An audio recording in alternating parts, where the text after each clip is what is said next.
Hello people, welcome to a new day of the Pro Chess League. We're getting to the final stages of the season.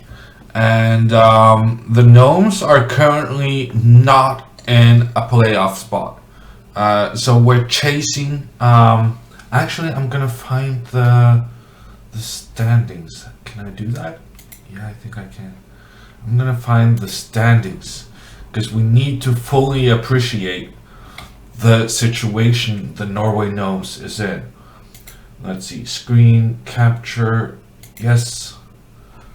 Screen capture this, and go, do this, and here.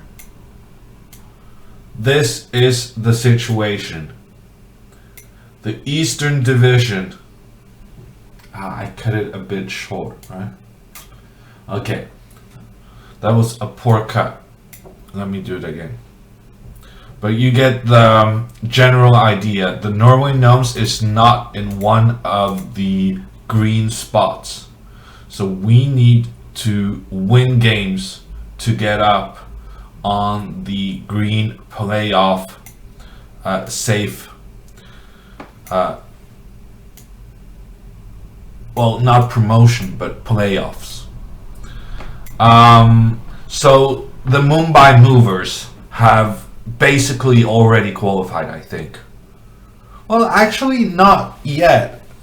We could catch them. So whenever the Movers, the Eagles, the Dynamites, or the Horses loses, it's going to be good chances for us to catch up. So the Norway Gnomes is now playing against Delhi Dynamite, and if we win this match, we will be ahead of them, and we will gain one of the 4 playoff spots. So the key now is to make the top 4. And yeah, I mean, I think we have decent chances, but at the moment we are 1 win behind. And that's, we need a win, quite simply. But if we do get that win, we're going to be right up there with the Eagles, with the Horses, with the Movers, and then we might even win the entire division if we're lucky with winning our games and the other guys losing a little bit. Yes, who do you guys play next? Asks Caesar. That's a very good question. So today we're playing the Delhi Dynamite, and after that we're playing the Estonia Horses. So it's just 2 very important matches, and it's going to be so important for both teams. Both teams can lose out on making the playoffs unless they have a good performance in these 2 matches. So it's a really thrilling finish to the regular season.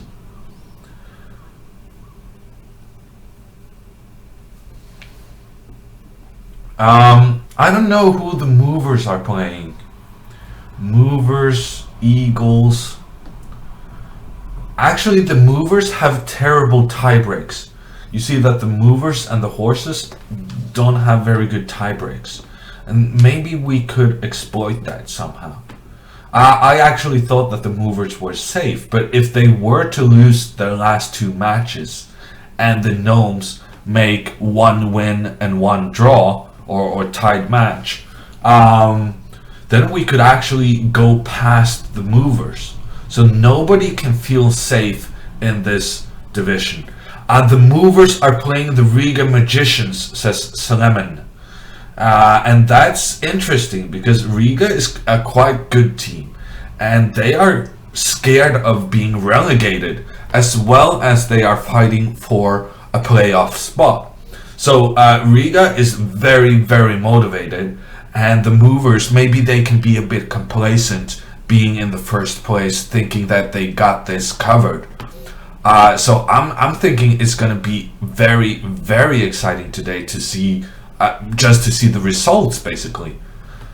I also want to mention that even if the Gnomes lose today, I think we might have chances still to qualify. It would be very, very bad, but I think we would get another chance to win the last one and get lucky with other results. But the best thing would be a win. A tied match would also be okay. I think a tied match and then beating the horses, that's gonna also be good enough. So anything but a loss is pretty decent for the Gnomes. Today we have Magnus Carlsen, the world champion, is playing for the Norway Gnomes. I just want to give you a little stat. Every time Magnus has not played for our team, we have lost, which is embarrassing. To be honest, we have not done well without Magnus, and we have a good team. We should be able to make points without him. Yeah. Every time Magnus has played, we have won. So I'm feeling pretty optimistic. And also we have Nils Grandelius, the Swedish player, on the second board. And he made 7.5 out of 8 in the Super Saturday just a couple of days ago. And that was just a stunning performance. It was basically thanks to Nils that we managed to win the Super Saturday. And that was unreal. And if he can keep that up, then I think if he can keep that up, the Daring Dynamites don't stand a chance at all.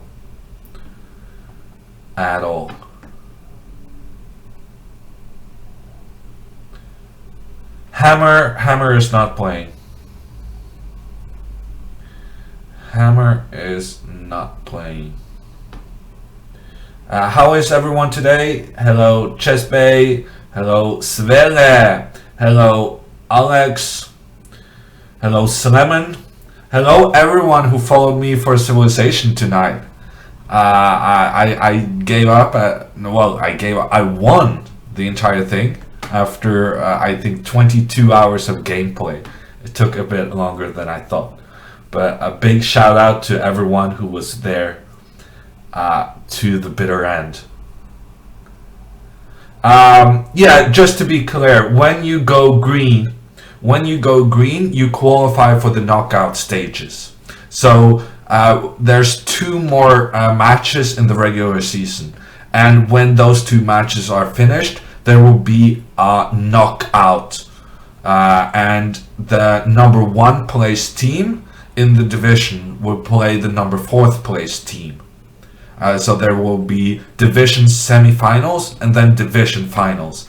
And if we manage to first qualify to the knockouts, then win 2 knockout matches, then we will be going to San Francisco, going to the Final Four competition, which will be held in a live venue in San Francisco.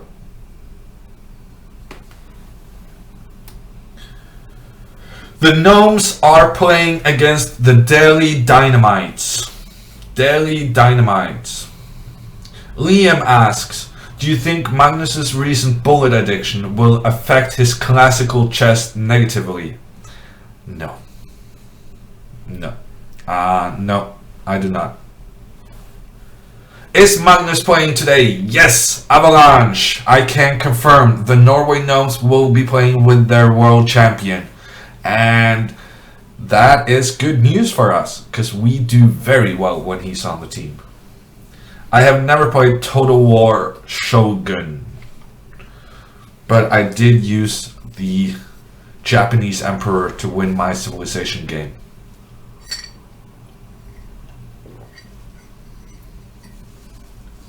Greg is going, oh my god, as is Bigfoot. I assume something big is going on.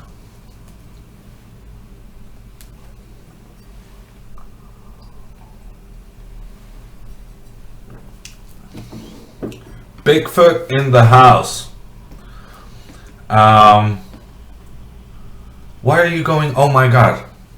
I'm just excited to see Magnus play. No, yeah, no, yes, me too.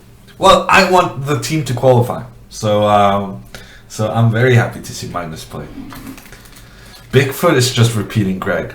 What such a poser.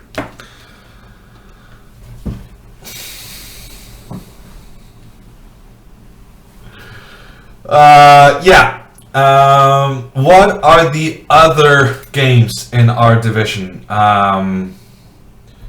Let's do. Did that work? Ah, that didn't work. Yeah, I would open a new window if I could. Yeah, I was gonna check the pairings. Which team is playing against which? So we know that the Daily Dynamites is playing against the Norway Gnomes. We have information in the chat that the movers are playing the magicians, and that means the trolls are playing. Yeah, I don't know who the trolls are playing in Volga.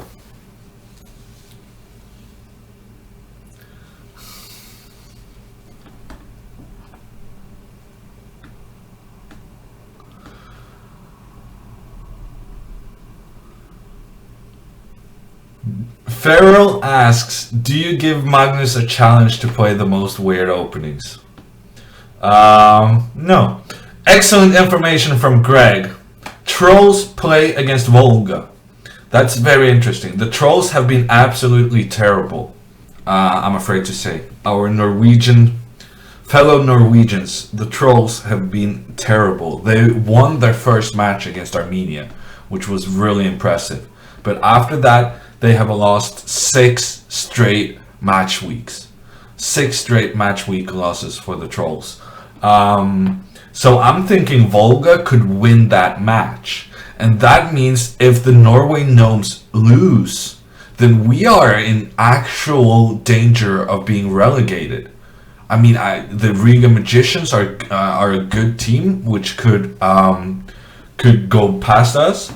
And the Volga Stormbringers could make a last minute push for saving their spot in the Pro Chess League.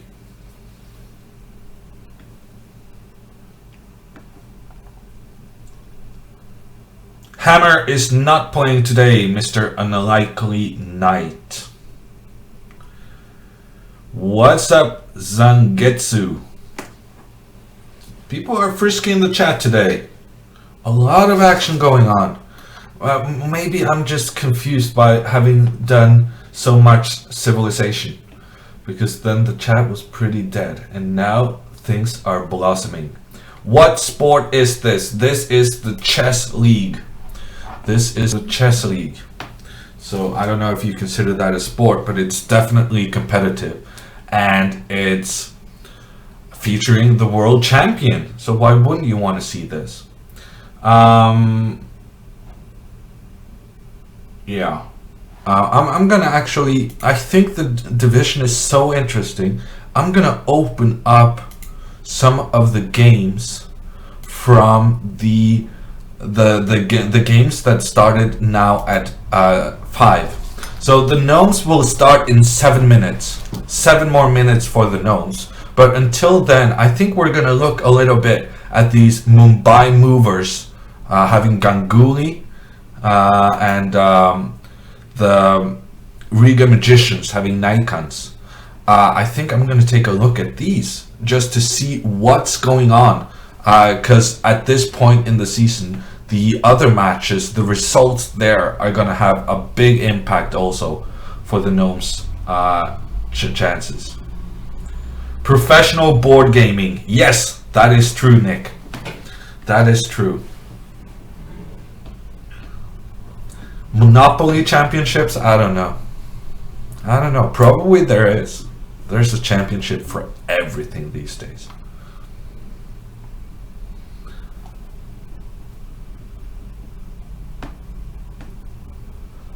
Who is representing the Gnomes today? Asks Ivan.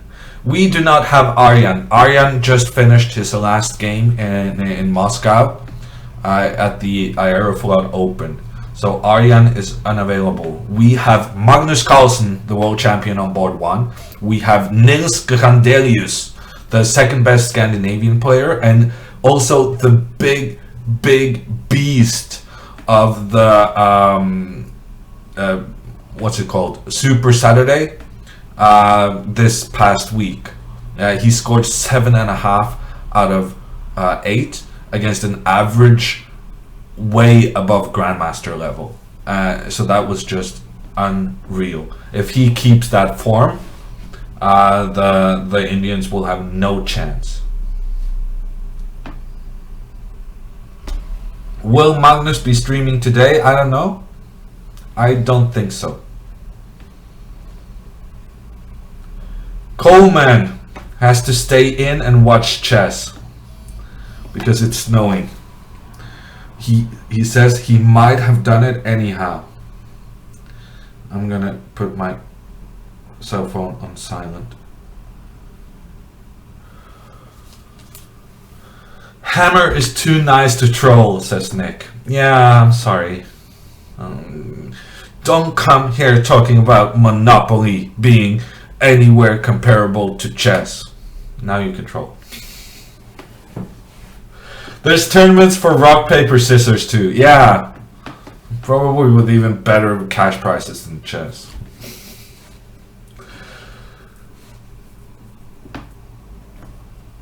The Gnomes need a win this time round, says Jungle Rundle. Yes, I agree. The Gnomes really need a win. The Gnomes really do need a win. How many players from each team will go to San Francisco for the finals? I don't know, because there's 4 players to play the match, right? And I don't really have any information. I know Greg is in the chat. Maybe he can give us an exclusive. But I assume that chess.com would be covering costs.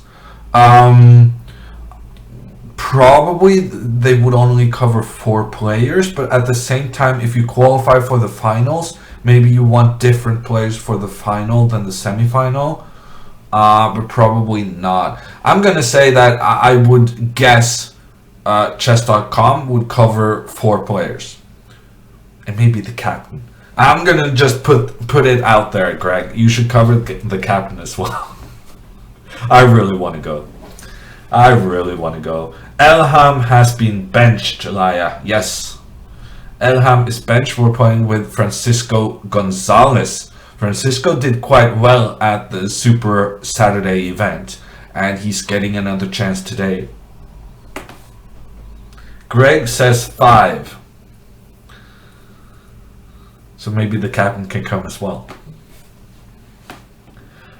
What happened to the Civ game? I won at like 4 a.m.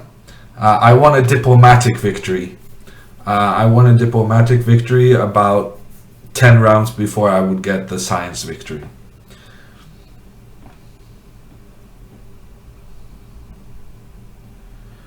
Hammer, did you rest well after the long stream yesterday? No, not really. But luckily I'm not playing, so I don't really need to be that rested. How long did the Civ game take? I think I spent like 22 hours. 21 maybe. I had budgeted 8 hours, and let's just say I was wrong.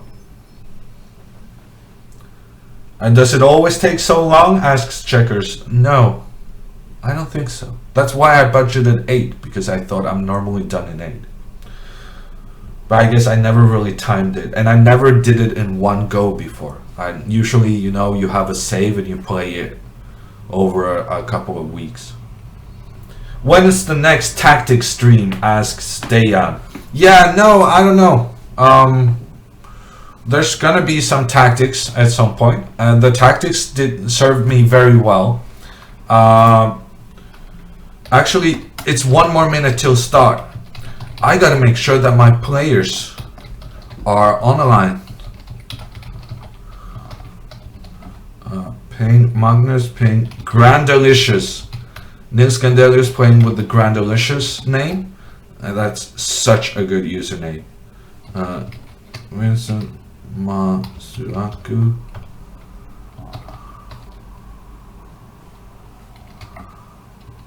I never remember Torbjørn's name. Vincent Masaku?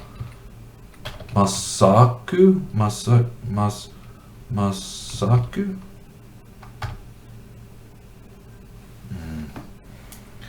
You know, there's this West Ham footballer who's Masuaku, and then I get confused. Masuka. Maybe it's Mazuka. Vincent Mazuka. Vincent Mazuka is on the line, and then we have Francisco.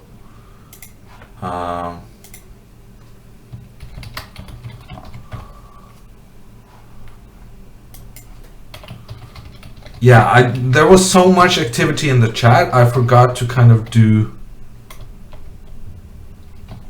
the things I was supposed to do as the team captain, making sure everyone is on the line. Magnus is suddenly offline, but he was on the line just a couple of seconds ago.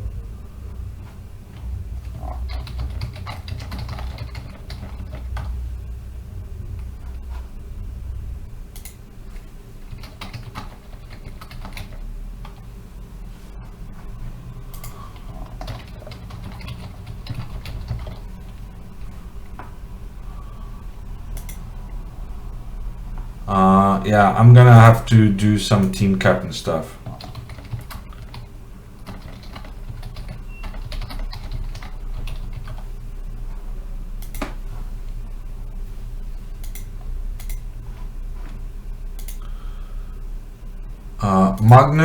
Magnus's game has started. Nils's game has started. Torbjørn's game has started. And now I gotta find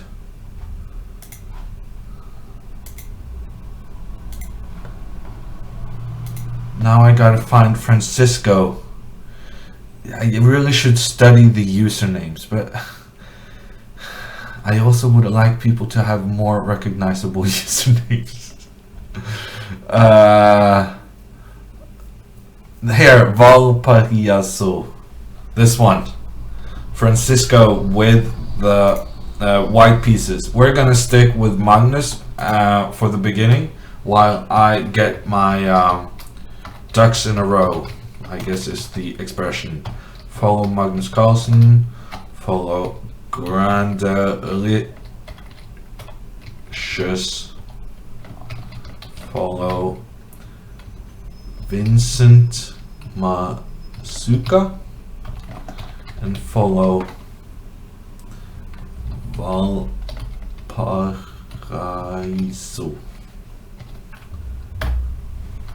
Okay, I'm ready for the next round, but for the moment we're concentrating on this round. Magnus Carlsen with the black pieces. He's playing slower than normal. Normally he's just blitzing out every single move, but I have some faith in him. It's been a bit of a slow start to the game, but Magnus has taken the center. 2 pawns in the center. I don't want to criticize the other guys. I heard them thunder. Let's go to the chat. Thank you to Magic Andy for the resub.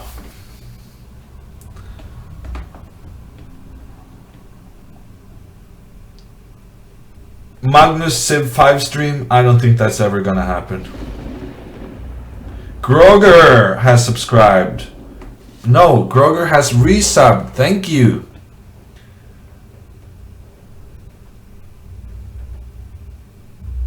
Mumbai Movers have already lost the game. Excellent.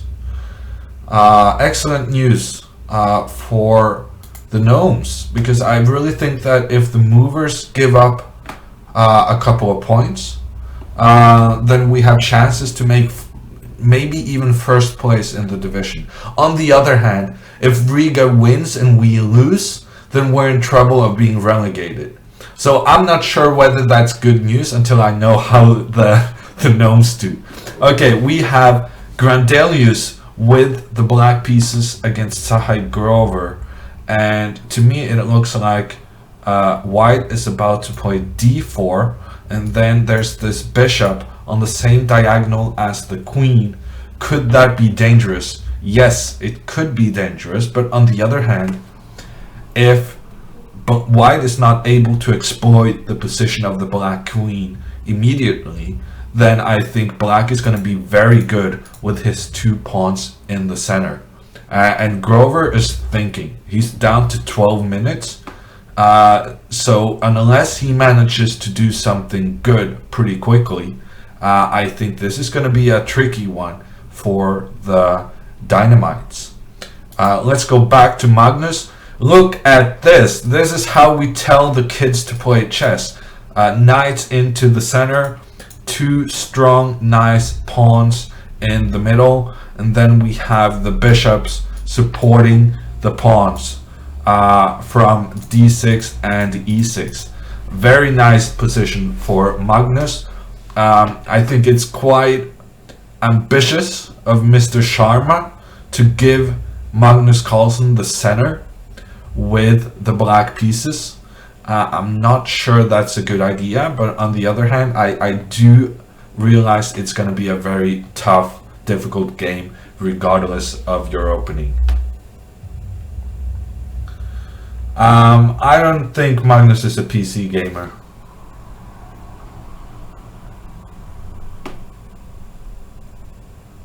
Does subbing only appear if you share it? Asks Alex. I don't fully understand the question. I like Magnus's position, says Yubong. I got a pronunciation lesson for that username at 2 a.m. yesterday, and to be honest, I wasn't paying all that attention. I was pretty tired. Okay, we have Nils with the center, with the queen in the center. I'm liking Nils's position. I think that Grover has not been able to exploit this diagonal. Yeah, the question is whether he can go knight to d4, but Nils has knight takes d4, attacking the white queen. Yeah, so now Grover is playing knight g5. He's trying to exploit the position of the black queen. We'll keep an eye on this one. But just as important is the game with Torbjørn against Lalith Babu. And I have often said that matches are decided by the third board. The third board doing well is a big part of team success in the Pro Chess League. And I'm hating Torbjørn's position. I'm seriously hating his position. Here, Torbjørn had a nice position. He has the bishop pair. He has good development. Maybe go with a pawn up the board to grab some space. But in 3 moves, he has completely given up everything.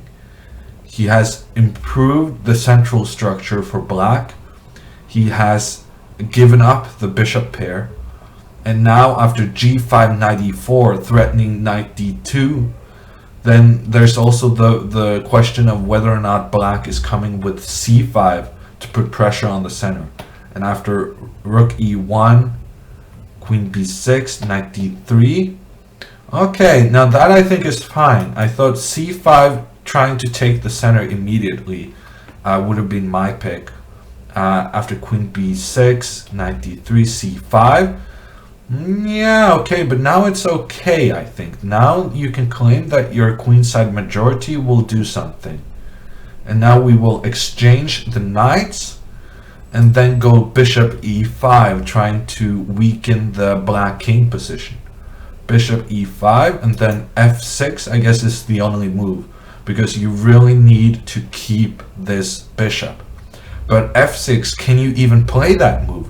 Maybe Torbjørn can go bishop takes f6 and not be afraid of the pin.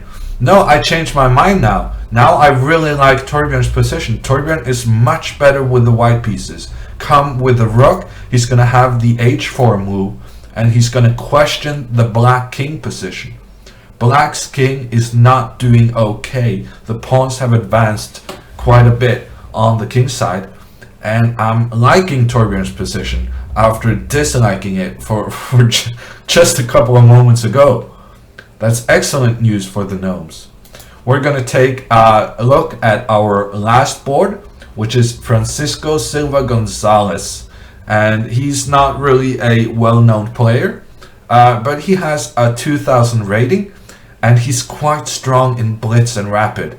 So he has played a lot of Blitz and Rapid in the Oslo tournament circuit, and I know he has grabbed points off of me. I think he has at least a draw in Rapid, and he's also made points against me in Blitz. So he's a dangerous guy for quick time controls, and we see that he has a solid position with the white pieces, and it's not going to be easy for Suri to break down Francisco. Magnus just blundered, says Torbjørn. Wow. Okay, let's move back. Magnus just blundered. Okay, so he played e4.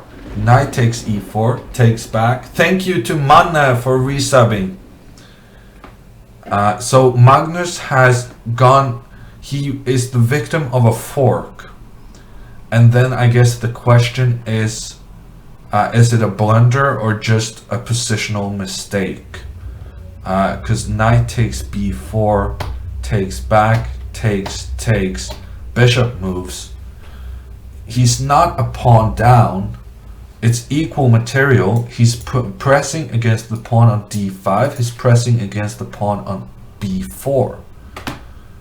So to me this looks fine. To me this looks perfectly fine for Magnus.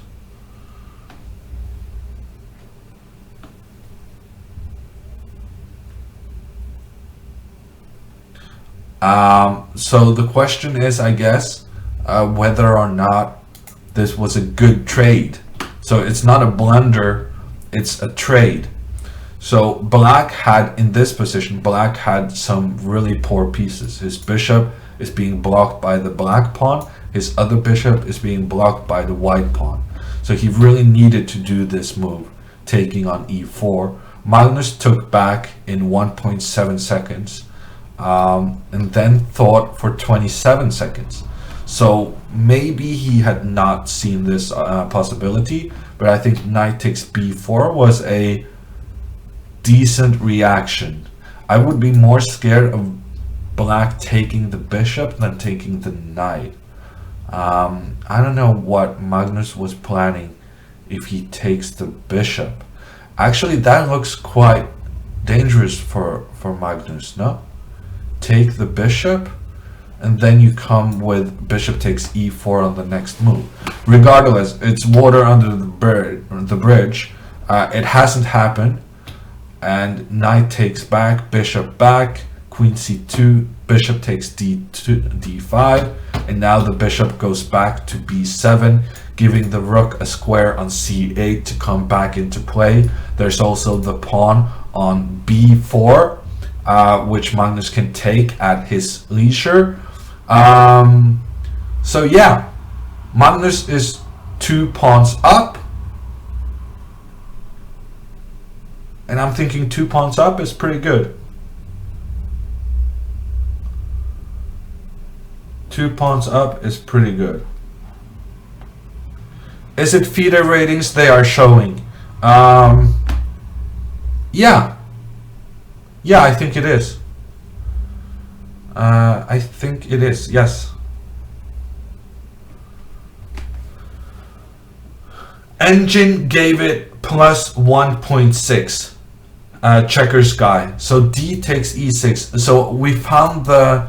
Okay, so the chat agrees. This taking the bishop, giving white the bishop pair, giving the knight, taking away its safe outposts, that would have been very strong. And it's to be honest, it's a ridiculous mistake to make, not to take the bishop. And I guess it's also a mistake for Magnus allowing this stuff.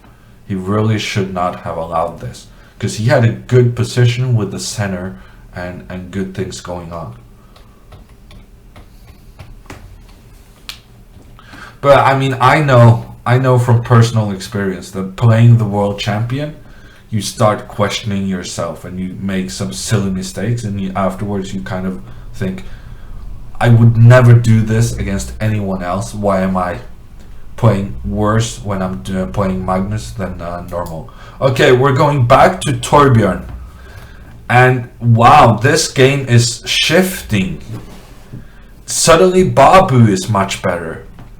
First I said black was better, then I said white was better, and now I'm back to black being much better. So in this position, Torbjørn had the opportunity to take this queen. And then I assume he would be somewhat better in the ensuing endgame. He also had the opportunity to go h4 and opening up stuff around the black king. But he avoided the trade. I would maybe even be scared of this pawn. But Babu with the black pieces managed to push the white queen away from the black king. And the rooks on the e-file aren't really accomplishing much with this e6 pawn blocking. So Torbjørn felt that he needed to go passive. So Torbjørn has set up a defensive position where he's just defending this b pawn along the second rank, and he's trying to claim that this is my only weakness and that I will be fine defending it. That could be right, but this is now a clearly better position for black. Grandelius has exchanged his queen, so black is definitely better with the two pawns in the center and the open d-file with pressure against d3. So Nils is better, and Nils is on big form.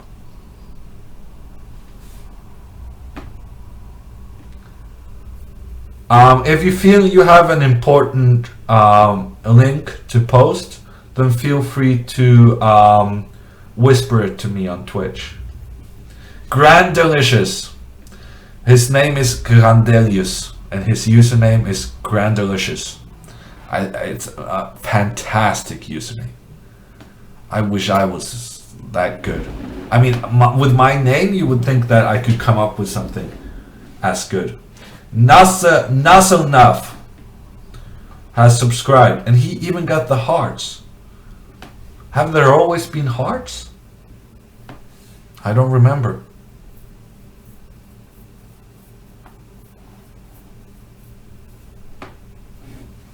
Can you flip it so the good guy is on the bottom, asks Jimmy. And by good guy, I assume you mean whoever is the gnome. No, that's what I have to do. All games are from the gnome's perspective, and that's how it's gonna be.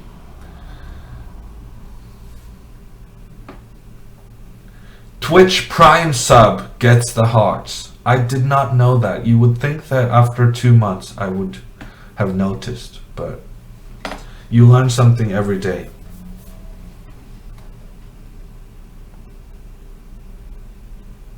Nils got them skills, says Twitchy McMudface. Yeah, Nils is on fire. And who else is on fire is Francisco. Francisco has a very nice position against Suri. And the Indians are learning that playing Norwegian 2000 rated players is no easy task. These guys can play it. And now Francisco is trying to do exchanges, probably rook a7 now. Rook a7, and then trying to get the a file by going with the queen to a8. Yeah. So probably I would say the Indian guy is getting the a file. Maybe Francisco should play something like knight b3 just to exchange the rooks. Knight b3, exchange the rooks, and then get the queen exchange on a1. Because his pawn structure is doing just fine. His pawn structure is pretty good. Okay, queen c1 from Francisco. I think he's going queen b1, queen rook a2, queen a1. Basically the same idea I was suggesting for black. I'm not sure it's a great idea. I'm a bit concerned about black going with the pawns on the king side. But on the other hand, if black goes too aggressively with his pawns, then it's going to be attacking possibilities for white in the future if he manages to infiltrate along the 6th rank, for instance. So I'm feeling pretty optimistic about this game. Francisco showing the Indian Grandmaster that the 4th board against the 1st board, even that is not going to be an easy feat.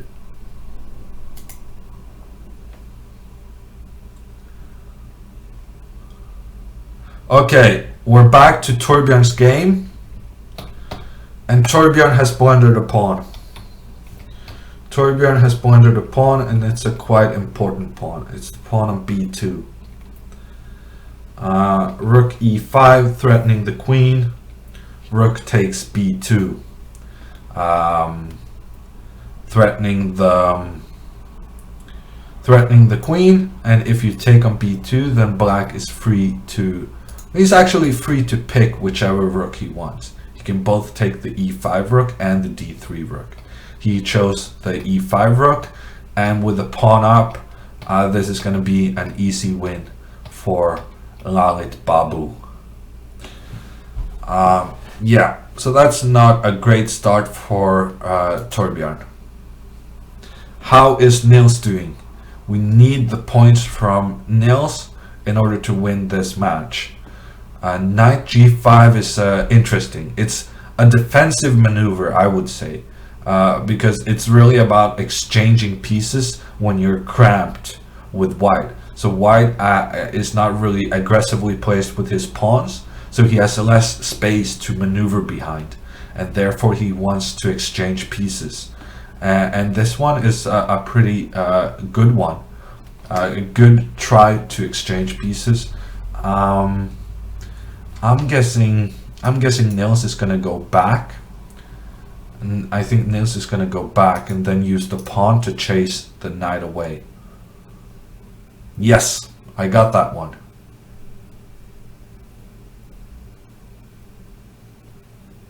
I think he's gonna use the pawn to chase the knight.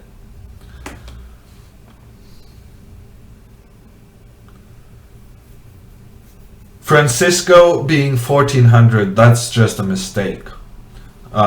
Francisco is rated 2050 FIDE, but his blitz rating is 2250. So I mean, he's a really his FIDE rating is deceptive. Okay, let's go to Magnus. Magnus was not playing a very good game early on. He made a bit of a blunder. But now he's doing very well. He has 2 pawns up, and this one is about to become a new queen. And that is why his opponent resigned. He resigned, and it's 1-0 for the Gnomes. 1-0 for the Gnomes. Excellent. Nils is on the wrong side of the board. Ah, that's true. Nils, but I did follow Grandelius, no?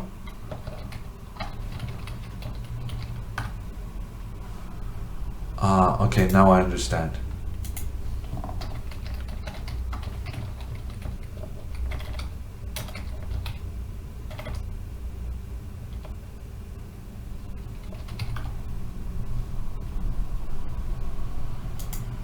Now it's fixed. Okay. My bad. My bad. Okay. Francisco has lost the A file. That's actually very bad news.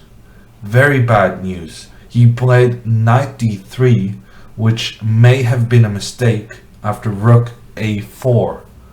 Because now the rook is going up and black is trying to take the A file. But on the other hand, in this position, he could have gone knight c5.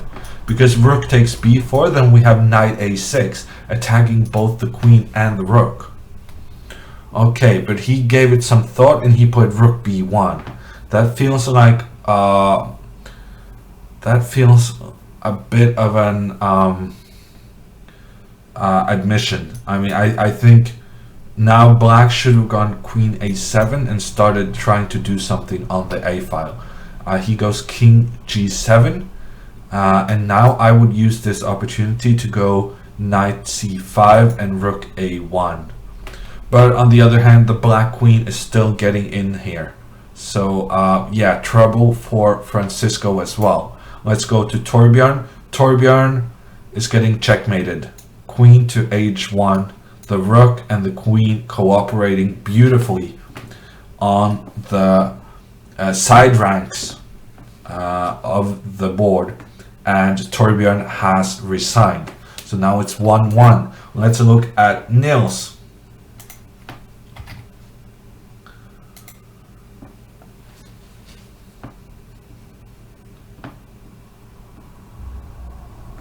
Let's look at Nils. Okay, so we got the third pawn in the center going up, making stuff happen. Yeah, no, I like it. I think Nils is doing very well. He's playing very well. And look at the time. Look at this time. Sahaj Grover down to 125. But this is a good move. Knight to b5. Because if you move the knight, then the other guy is coming to d5. So I think you might as well just exchange here. I think you might as well just exchange, because you cannot allow white to put a knight on d5. So the best way of avoiding that is taking on b5 and making sure this knight is as far away from that square as possible. Also interesting maybe is to take here and then go f4 and get a passed pawn on the h file.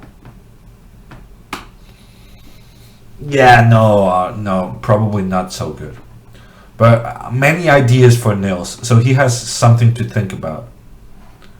Let's go back to Francisco. Francisco is trying to give up a pawn in order to exchange some pieces. No, it's not a pawn sacrifice. If you take this one, then there's a threat towards c6 in the end. So it's not really a pawn sacrifice. The question is, what do you accomplish if black just ignores it? And that's precisely what he's done. Queen d6, putting pressure on this pawn. Queen c3, protecting it. I mean, it's very close to equal still, but it's a bit more unpleasant for Francisco. But I do believe that the Indians have now come to realize that this Gnomes fourth board is no pushover. He's gonna fight, give them fight for every single point.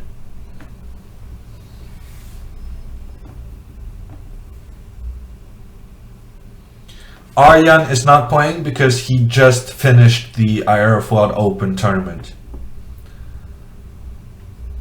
Otherwise, he would be one of the regulars. Basically, Arjan and Magnus, if they say they can play, they play.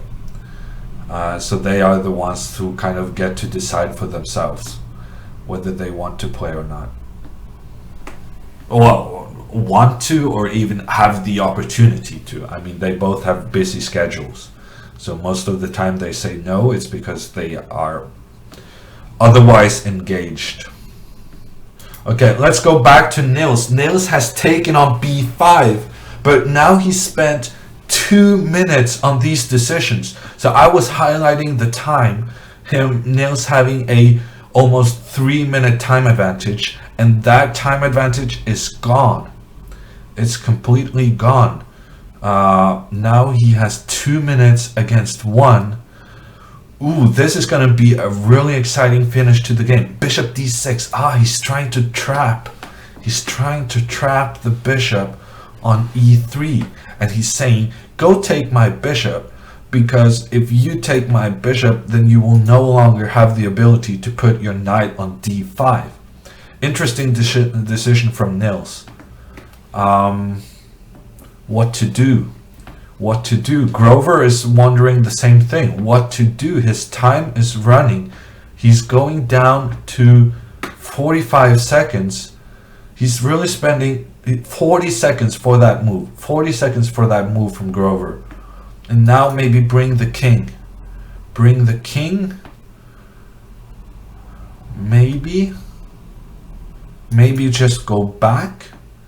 Go away from the dark squares in case there's some accidents. Tempting to try to get this move at some point. Knight b4, hitting a2, hitting d3. But at the moment, that's not going to be possible with the pawn threatening on e5. So what to do? I would say king f7 and then b3 is going to happen. And then Nils needs to make sure that him giving up the bishop pair is not going to have big consequences. Okay, he goes rook d7. And this, I think, is a preparation for taking on f4 and then going knight b4. And he might still do that. Okay, h6, another preparation. This time he's trying to prevent bishop g5, which would threaten the rook on d8. It's an ugly positional move of sorts because it gives white the option of kind of using 2 pawns to stop the 3 black pawns on the king side. But it's concrete. It's quite concrete. He's trying to get the pawns. He's trying to win the d3 pawn. I'm not sure how to evaluate this. King f2 strikes me as strange. Knight b4, but then king e2. The king is much better on e2 than f2, which is why I thought putting it on f2 in the first place was kind of suboptimal. Okay, so now Nils is trying to exploit that the king is on the e file. But now the king is up to f3 and d4 is in the air. Nils has wasted this. Nils is no longer better. Nils is worse. I think Nils has to go knight c6 to counter the d4. Okay, he goes rook e6. What do you do on this one? d4. It looks a good move to me. Looks very good to me. 10 seconds for Grover. He plays a3. a3 I thought was very strange. And then d4. That's even stranger. What now if you take and go rook d6? Looks good. It looks good to me. I think that surely that's better for Nils. There's a knight d4 check in the end. Nils down to seconds as well. Nils down to seconds. Why aren't you taking this one and going rook d6? Rook d6, no, he doesn't go rook d6. He goes for the pawn on b3. Maybe defend that one. Go rook d3. No defending the pawn. Now Nils is a pawn up. Nils is a pawn up, but there's a counter threat. There's a counter threat both against g7 and a7.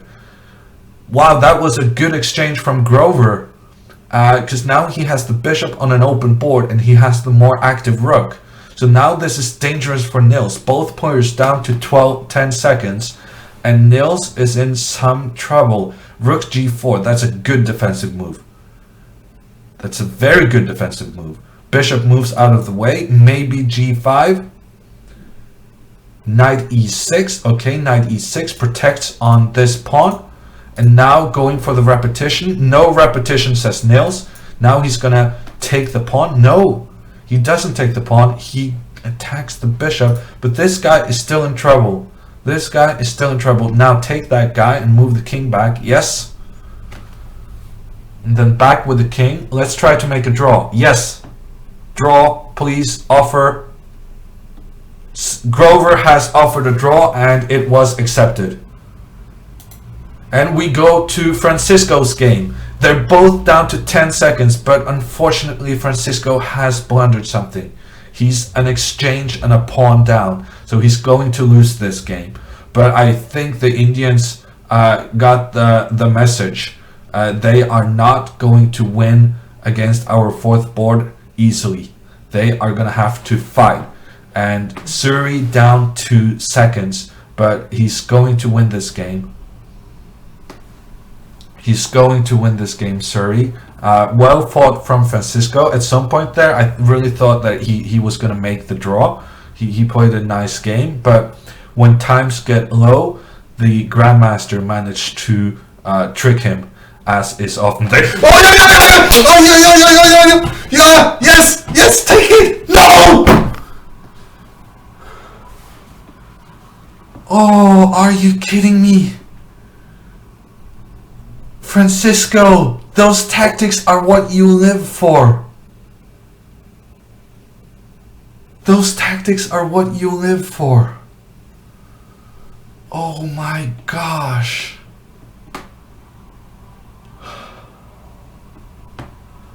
Oh my gosh. He's usually so good tactically. Francisco getting the tricky tactics, that's what he does. Okay, we're gonna replay that. We're gonna replay that.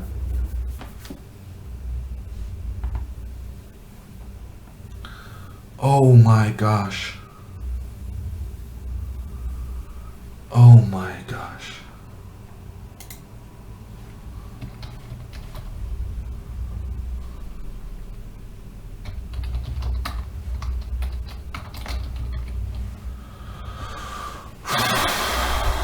Okay, so this was the moment. I had already resigned on Francisco's behalf, but here he had queen takes d4.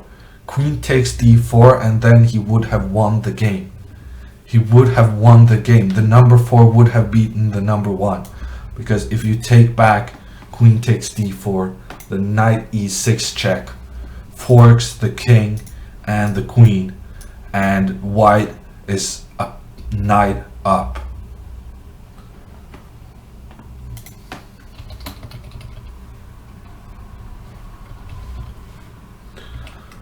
Okay, that's...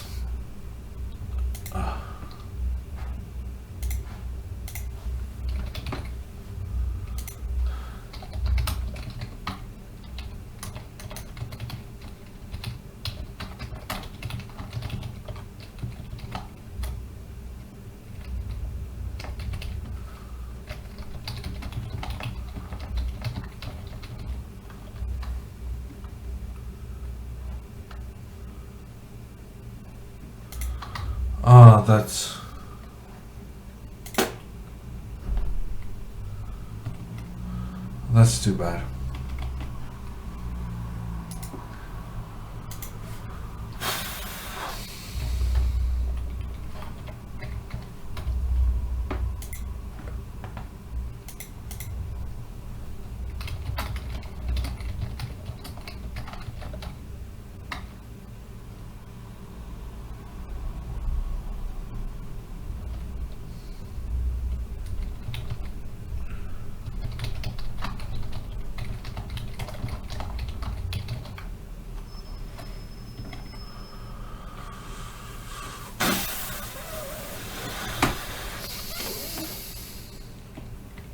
Yeah.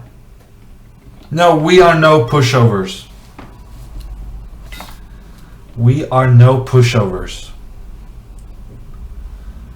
We're gonna give them fights on every single board. So we lost 2.5, 1.5 in the first round. It's a bad start. It's a bad start. But we can come back from this. We can. And we were very close to having a good start, so that's something to care about. Yeah, I'm not telling him what he missed, but somebody else already did. Somebody else already did. If it was up to me, I wouldn't tell him, because I mean I wouldn't want him fuming before the next game. But somebody else told him. It was a very good chance. No, he's not a 1400. He's 2050 FIDE. 2050.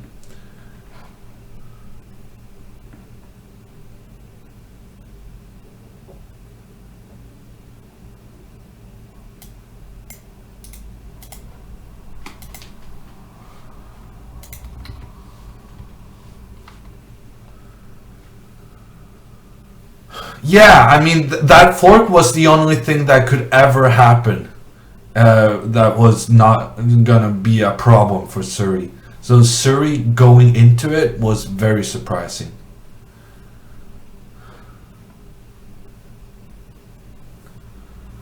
It's two-sided, says Jake. Telling him would give him a feeling he had some chances. Yeah, but Francisco is an ambitious guy. I mean, he's disappointed every time he loses to me. So he knows that he's capable of making points against these guys. So knowing Francisco, I think I would rather not tell him. But yeah, you're right. Maybe it's...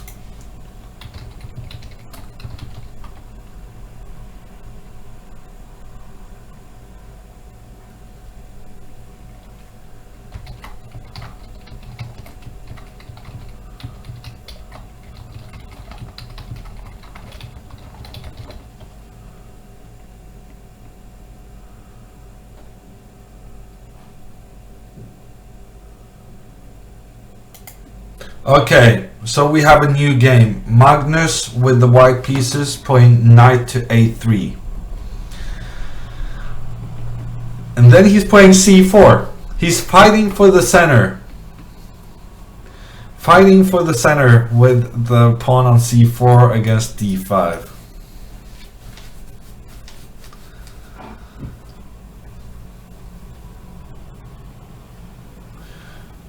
Yeah, Magnus played knight h3 this Saturday. To be honest, I don't care. He wins games. He can win games however he'd like. I mainly care about the results.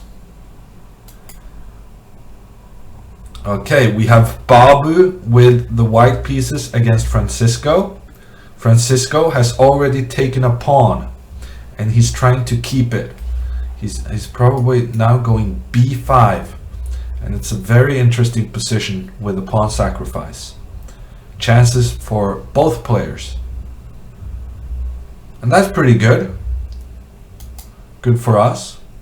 Okay, Torbjørn is playing again, and he's playing against the same opening he played himself with the white pieces. Wow, that's actually quite interesting.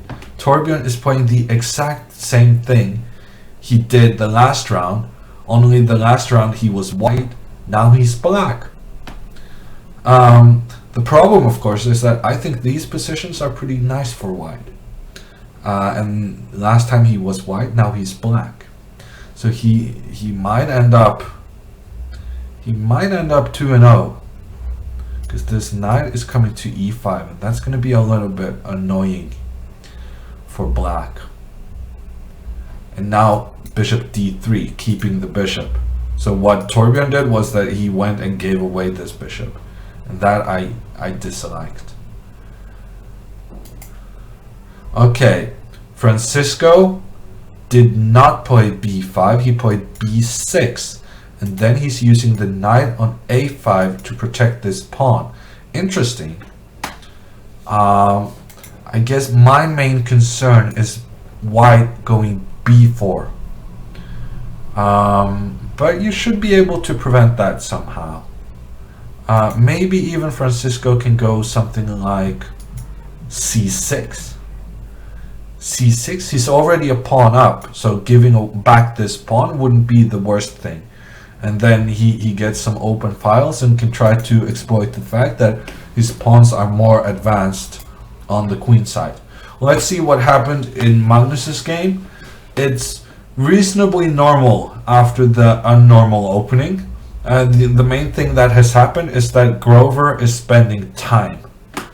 And Magnus playing white, Magnus having an interesting Catalan type position with this bishop on the diagonal, not having any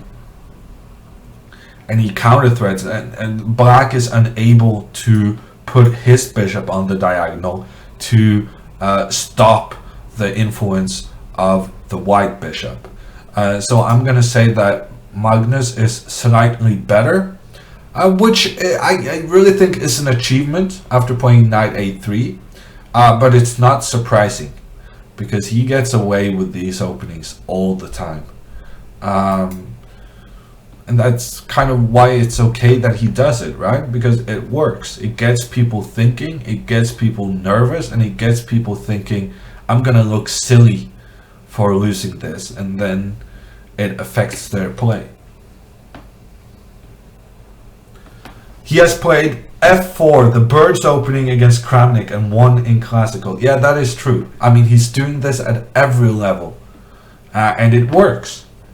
You cannot criticize a strategy that works, in my opinion.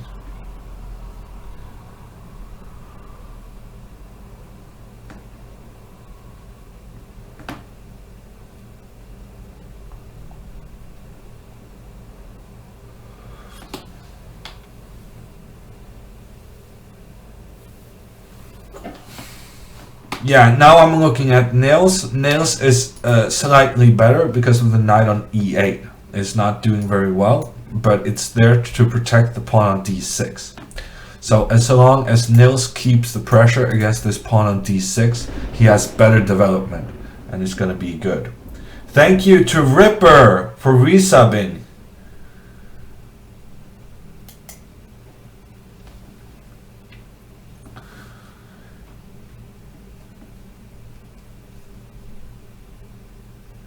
The bird game against Kramnik may have been rapid. Yeah, that's true. Or maybe it's true. I don't remember. People think chess players have this amazing memory. It's not really always true. e4. Okay, I guess I trust the champion, but I don't think I would do this move, because now it's blocking the diagonal, and also it's opening this diagonal for the black bishop. So I would kind of feel that if I could get b4, I would be happy. But it's going to be tricky for Magnus to get b4. I mean, maybe he can go like queen e1 and then b4. Okay, if that's good, then excellent. But otherwise, I'm also concerned about this diagonal with the bishop to a6. Okay, bishop e3. Bishop e3. That's interesting. So he's trying to put the pressure on this pawn on e3. Grover is going to take this bishop, then take back. Then he's going to go bishop a6. And I don't see white being better there. I don't see white being better. Takes, bishop a6. Yeah. Looks pretty good to me. People in the chat are talking about, in the chess.com chat, are talking about knight takes a5, and I thought that was just silly. But the point is that then you get b4 on the next move.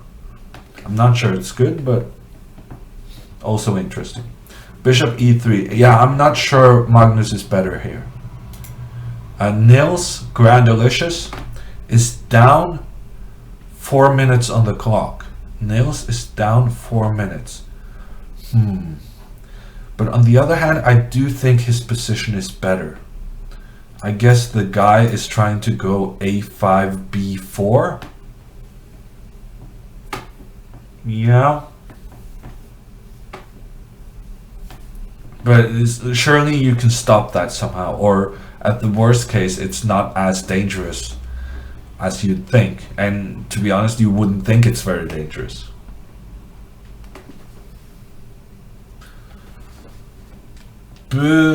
Burakyahol asks, are you going to change your photo on your FIDE profile? It's not my FIDE profile. So I have no say what photo they use. Okay, so Magnus has, no, Grover has taken on e3, then rook e1, then exchange, and now he's even gone bishop e2. Yeah, Magnus is in trouble.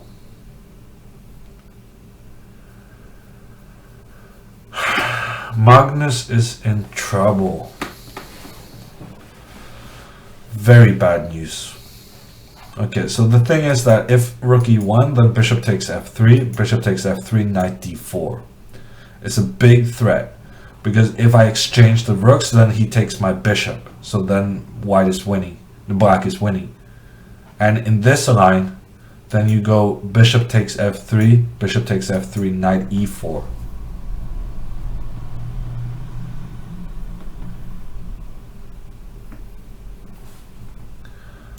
Yeah, maybe rook d7 was the only good move, but it's a risky move to make because it goes straight into this fork.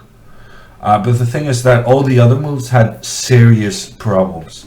Rook d2, then you take, and then once again knight e5, and this bishop on f3 is loose. So maybe rook d7 was actually the only move, because he needs to make the counter threat against the knight on e7. And now Grover takes on f3, Magnus takes back,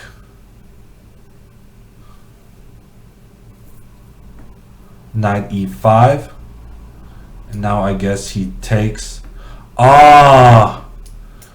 People in the chat are saying knight takes c8 is winning for black.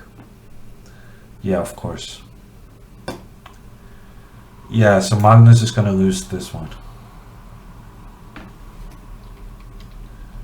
And the problem was that even rook e1 was not going to help, because then bishop takes, and then not knight e5, but knight d4. And this bishop is out of, it's going to run out of options.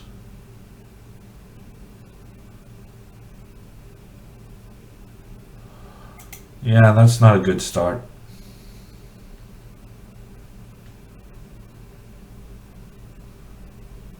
Rook c7. So now he's trying to confuse the guy, but probably you can just take the rook. You can even take this one. Take this one and go knight g6. Then you get the extra exchange of minor piece.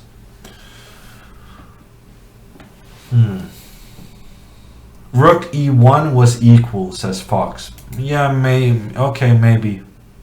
But rook e1 would have been, I mean, maybe it was better for black, but maybe equal with correct play. Okay, so now knight g6 is coming. Knight g6, and then the fork on e5. I don't know, Magnus is gonna fight. Magnus is gonna fight here. It's actually very strange that Grover is thinking. Okay, that was just a massive mistake, no? What is going on? Knight e1? Knight d3? Magnus saved it! What's going on? Magnus saved it!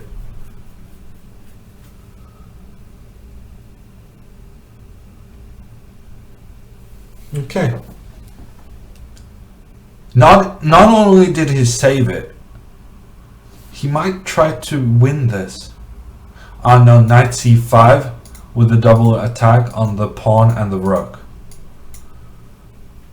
Because I mean, if black is not careful now, Magnus is gonna play for a win.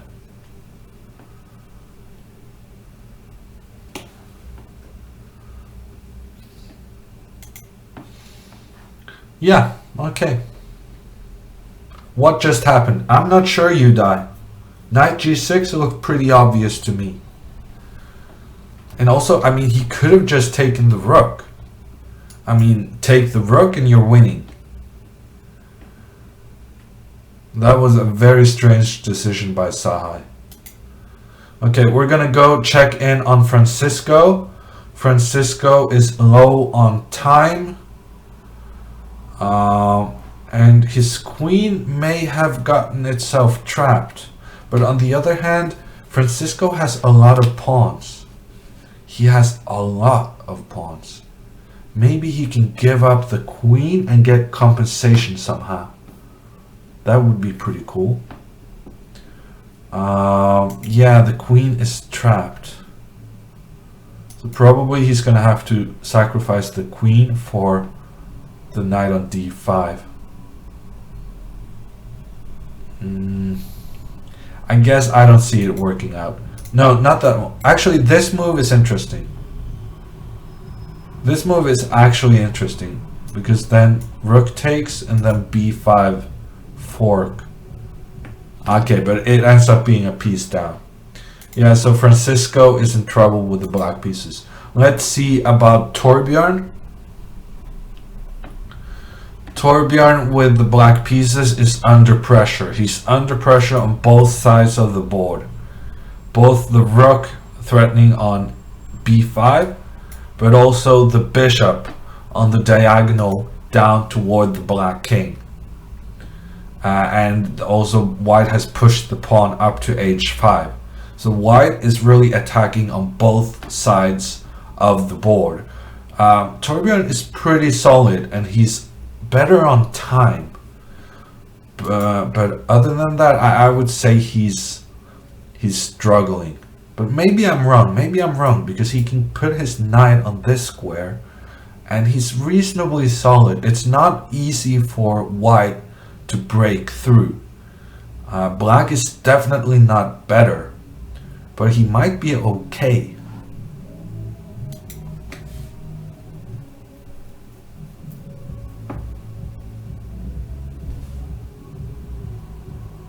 Okay, we're gonna go back to this game. Knight c4, g6 from Grover. Magnus goes e5. Magnus is playing for a win. Magnus is playing for a win. He's putting his knight on d6. Rook c8, knight d6. And now rook c3 from Grover. The big question now, can Magnus checkmate this king with the rook and knight? I'm gonna say yes. I'm gonna say yes. What about rook here? I mean, worst case scenario, you take this pawn and you should have at least a perpetual somehow. Worst case, you take this pawn. But if you want to give checkmate, rook b8 is quite tempting. Rook b8, king goes up, you give a check with the knight, king has to go to h6. Magnus goes h4 first. I swear I was gonna suggest that. Magnus goes h4 first. I like that move. I like it a lot. I think Magnus is gonna checkmate the Indian guy here. Let's see. Rook takes a3. I think Magnus is gonna go g4. I think Magnus is gonna push his pawn to g5. Then he's gonna put the knight over to f6. And by doing so, he's creating a mating pattern for the black king. And I don't think the king can get away from that. I don't think the king can get away from that. h4, I like this move. h4 and then g4 on the next move. All the way, he's keeping this pressure against f7. So he's keeping that pressure. If something goes wrong, he can take this one. But first, he goes for g4. Okay, no, he does not.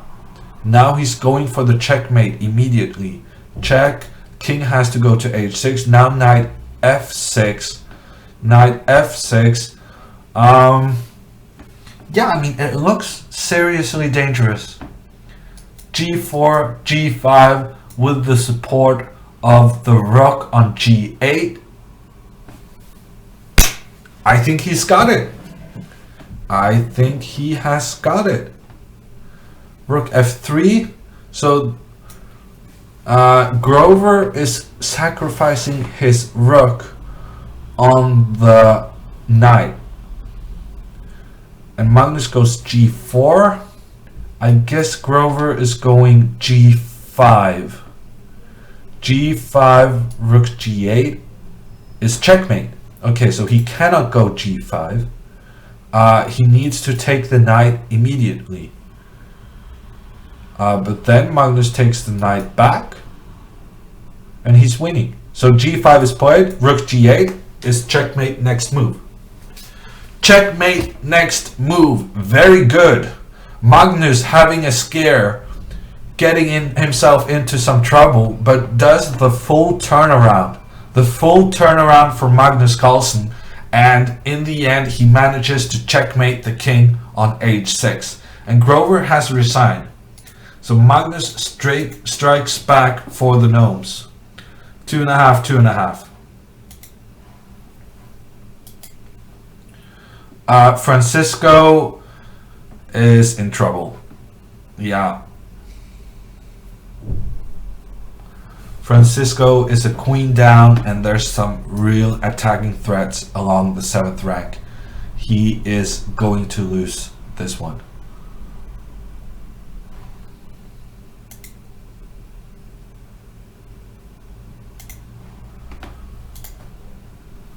What about Nils? Oh, that's not good. Nils in trouble.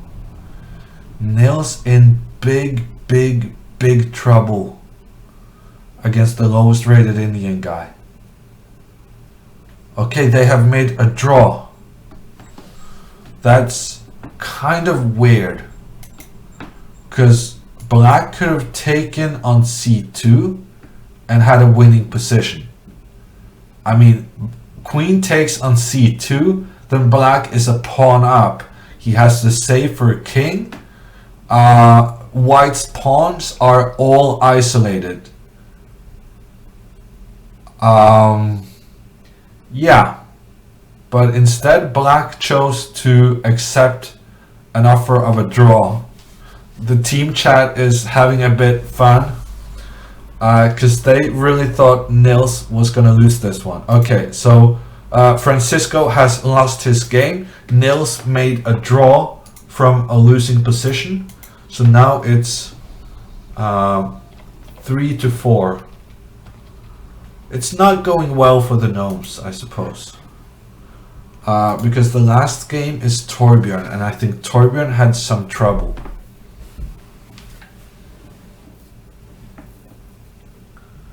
Ender says maybe it was a misclick. No, you can't really misclick accepting a draw, I think. No, because you just get informed that a draw has been offered. You don't get the pop-up. So you can't really misclick accepting a draw offer. Torbjørn is in huge trouble. There's a passed b pawn that can try to run here. There's a queen on the e file, putting pressure down towards e6, and white has the bishop pair. Yeah, Torbjørn is in big trouble.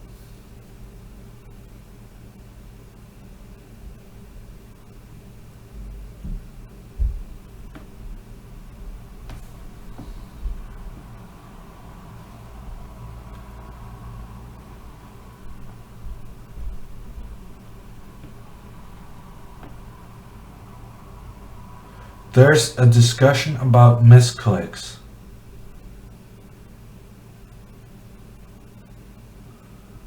I'm trying to go up the chat to see what we're talking about. Maybe it was a misclick. That was what he claimed, says James Coleman. Yeah, I'm not sure what you're referring to. This is a nice tactic. Bishop takes f5. Bishop takes f5, wins a pawn, because if you take back, there's the exchange of queens, and then rook takes on d6. So the reason White was thinking for so long is he was trying to calculate bishop takes g3. So that's interesting. What does he have in mind after bishop takes on g3? I guess bishop takes g3, then bishop takes e6, and then I guess black is losing a piece in that case, and that's not good. So therefore Torbjørn doesn't do it. He doesn't go for the queen exchange. He doesn't go for the bishop takes g3. He plays rook e7. And well, I mean, he's just walking into this one, isn't he? He's walking into bishop g5, but he's doing it on purpose. That's interesting. He's doing it on purpose. He's daring his opponent to go bishop g5, because then Torbjørn is going to go e takes d4 and d3 with a double attack on the bishop and the queen.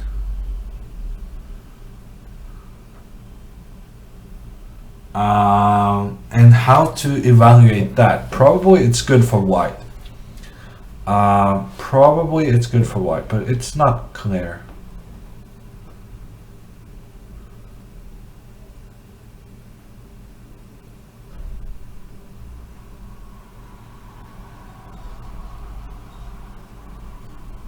And the fact that it's not clear is being demonstrated by Suri, because he's taking his time making this decision. So he doesn't find this to be obviously good. But then, I don't know, maybe Torbjørn's problem is that even if white just takes on e5, then Torbjørn still has a worse pawn structure, worse pieces. His opponent has the bishop pair, his opponent is a pawn up. Even if you take on e5, there's nothing good about black's position. So that's kind of an issue.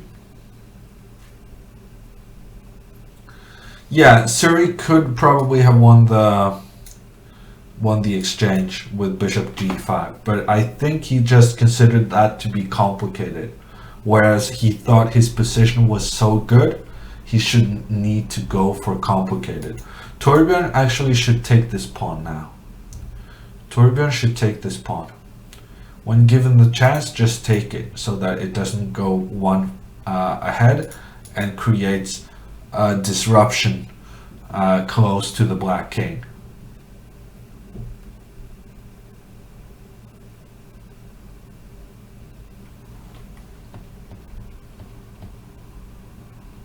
Bishop takes c8. I'm not sure what you're referring to.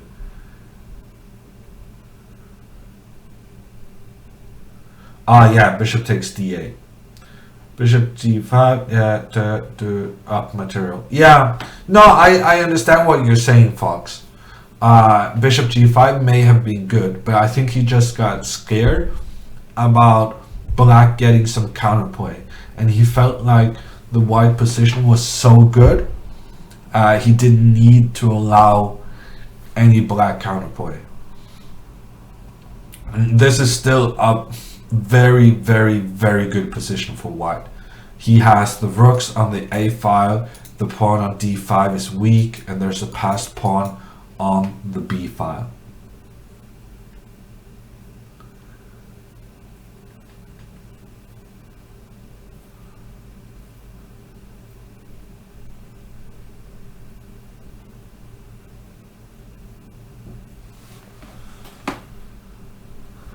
There can only be one Hansen, says Jumpin' Jackson. No. Clearly you're not from the Nordic countries. There's way more than one Hansen. Okay, bishop d1. The bishop is doing a little dance, trying to get to the d5 pawn. Rook e5. Bishop f3. Now bishop f4 on the next move is going to be pretty tough to play against. Rook f5, acknowledging his mistake. King g2, good move. I guess h5 maybe. Maybe h5 to stop any bishop g4 business. But still, g4 is a good move for white. g4 takes, and you go back. Nah, actually, g4, maybe you get some counterplay. Maybe you get the option of putting the knight up to h4, creating some threats against the black king. White king, of course. Okay, d4, opening up against this pawn. b6. b6. The pawn is running down the board. Torbjørn is doing his best to defend, but look at those bishops. Look at those bishops on the open board supporting the passed pawn. It's Very nice sight. Not for the gnomes, but for the Delhi team. It's nice to see those bishops in action. Hansen is the strongest name in chess, says Chessbait. That might be inaccurate, actually. There's a claim that Nilsen might be stronger than Hansen, but it's close competition. Because Hansen has Lars-Bo Hansen, Erik Hansen, and Karsten Hansen. But Nilsen has myself. My middle name is Nilsen, and then we have Peter Heine Nilsen, and then I think there's one more decent Nilsen. So I think it's a close call between Nilsen and Hansen for the strongest chess name. Nguyen is the strongest as throwers. Yeah, I'm not sure. I'm not sure there's enough strong grandmasters with Nguyen. There's 2, right? There's 2, but there's 3 good Hansens, and there's at least 2 good Nilsens.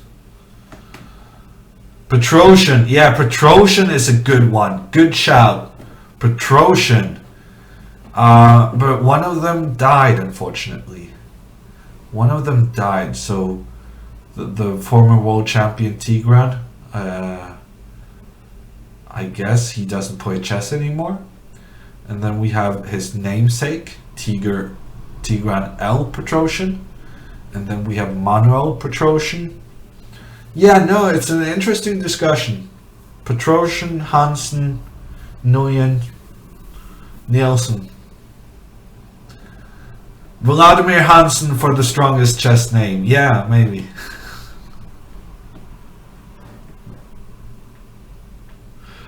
Are we talking sums of feeder ratings or like top 5? I guess we're talking top 5. Top 5. Okay. Torbjørn has lost... well, he lost a pawn. He did a decent job of fighting here, but now rook d8 followed by rook g8. Rook g8 now. And you have no way of defending this pawn. Okay, going for the queen exchange. Interesting. Is this winning? I'm not sure this is winning. I'm not sure this is winning. He went for the pawn endgame pretty quickly, and now he's thinking. I mean, do not think after having made this huge decision. Oh, you have to go g5. You have to go g5, but then f4. f4 takes, king comes, king comes, king comes, king comes. Yeah. Kaput. Okay, so the king gobbles up the pawn, and Torbjørn is gonna make him do you go 1 square or 2 squares with the f pawn. So this is definitely winning for white. He should go g4, g5, and then depending on the king position, he should go 1 or 2 moves with the pawn on f2. g5, g4, now you have to go in the corner. King in the corner, and now you go... it doesn't matter actually, because with the king on the 6th rank, you win no matter what. No, because there's a stalemate. So f4, f5, f6, and it's a stalemate. So he should go f3. f3 is the winning move, because then it's not a stalemate when you go f6. Because if f6 and he goes f4. But this is winning. Yeah, this is winning. Yeah, okay. And it's a checkmate on g6. I got excited for no good reason. So the gnomes are down by 2.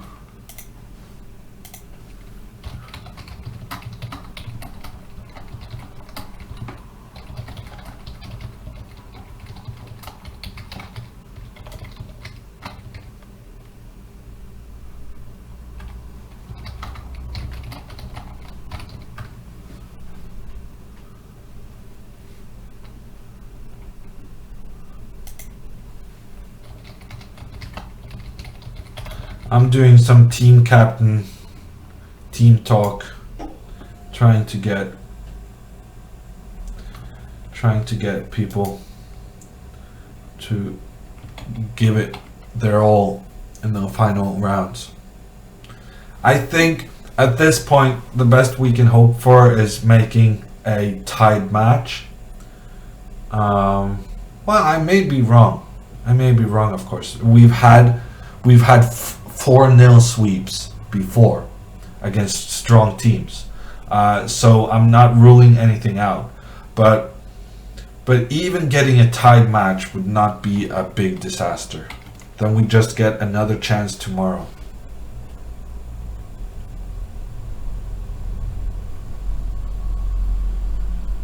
Sunebag Hansen. Yes, that's another Hansen. Yeah, I guess I missed it because I really wanted the Nilsons to be best. But yeah, Hansen is a pretty strong name. Final round? No. There's still 8 more games. 2 more match rounds. The next round is Wednesday next week. Wednesday next week is the final match of the season. Next round starts in 4 minutes. 4 more minutes for the next game.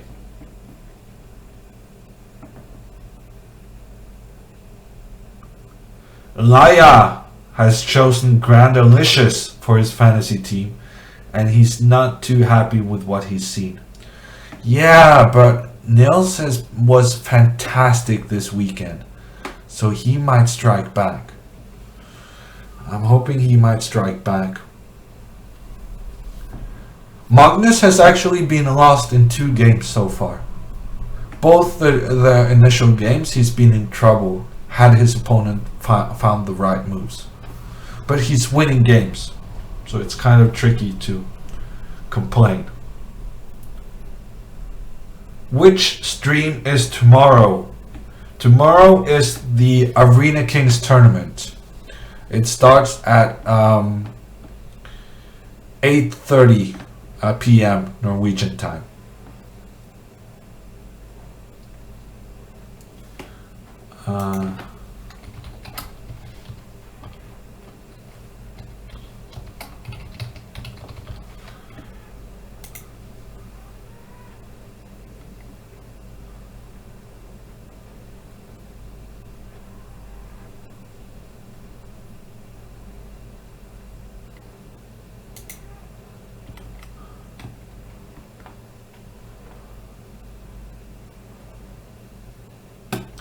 Yeah, but the Gnomes are in trouble.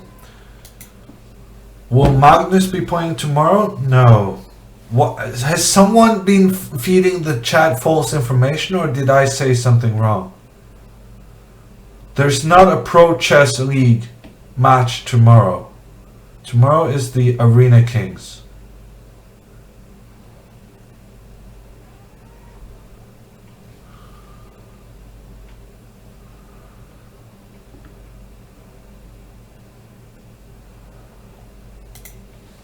Yeah, next week. Will Magnus be playing next week? I don't know.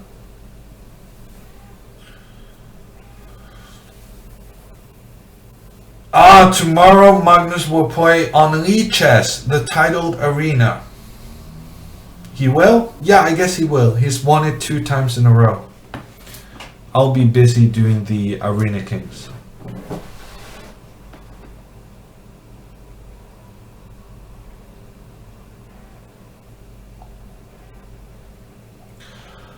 One more minute to the next game. Do we have anyone in the chat who can give us a score update on the other matches? I would really like to see some scores from the other matches. The Volga against the Oslo Trolls. We have the Magicians from Riga against the Mumbai Movers. And we have What's the final match? It's going to be something like Estonia against Armenia. Wow, that's a big matchup. Big matchup. Estonia against Armenia. Okay. Nils plays another Sicilian with the white pieces. He got double whites. Now he's playing against the number 1 seeded Indian player. And he's playing very quickly in the opening, doing some bishop b5 thing. Is Magnus at the board? Magnus's game has started, but Magnus hasn't made a move. There comes Magnus's move. And he goes f3. f3 from Magnus. He's trying to improve on his knight h3 opening. And now after e5, knight h3, the pawn gives up gets the square on f2 for the knight. Thank you to Smule for resubbing. Okay, and we have results from the other matches. Riga is up 5-3 against Mumbai. And if the Gnomes lose this match, that's actually a bad result for us. It's good if we make a draw, but it's bad if we lose, because the Gnomes are really on the edge of relegation at the moment.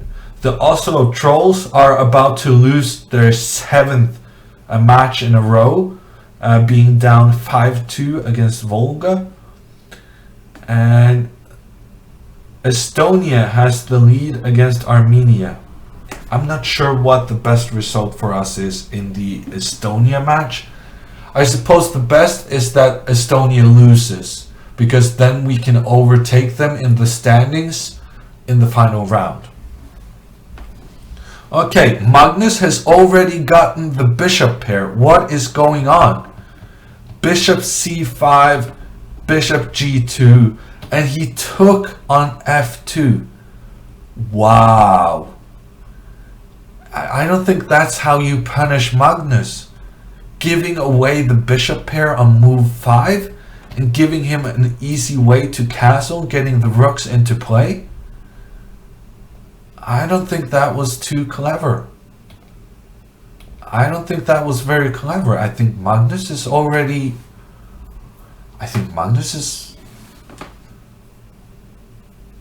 Yeah, okay, now he should take on e4.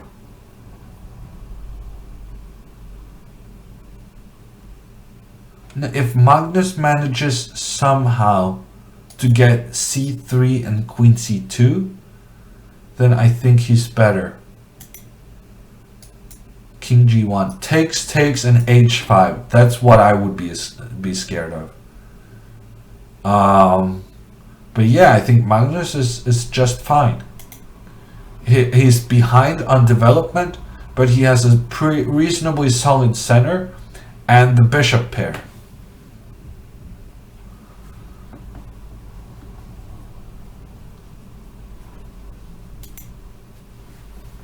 And Nils has gone for an early queen exchange with queen g3.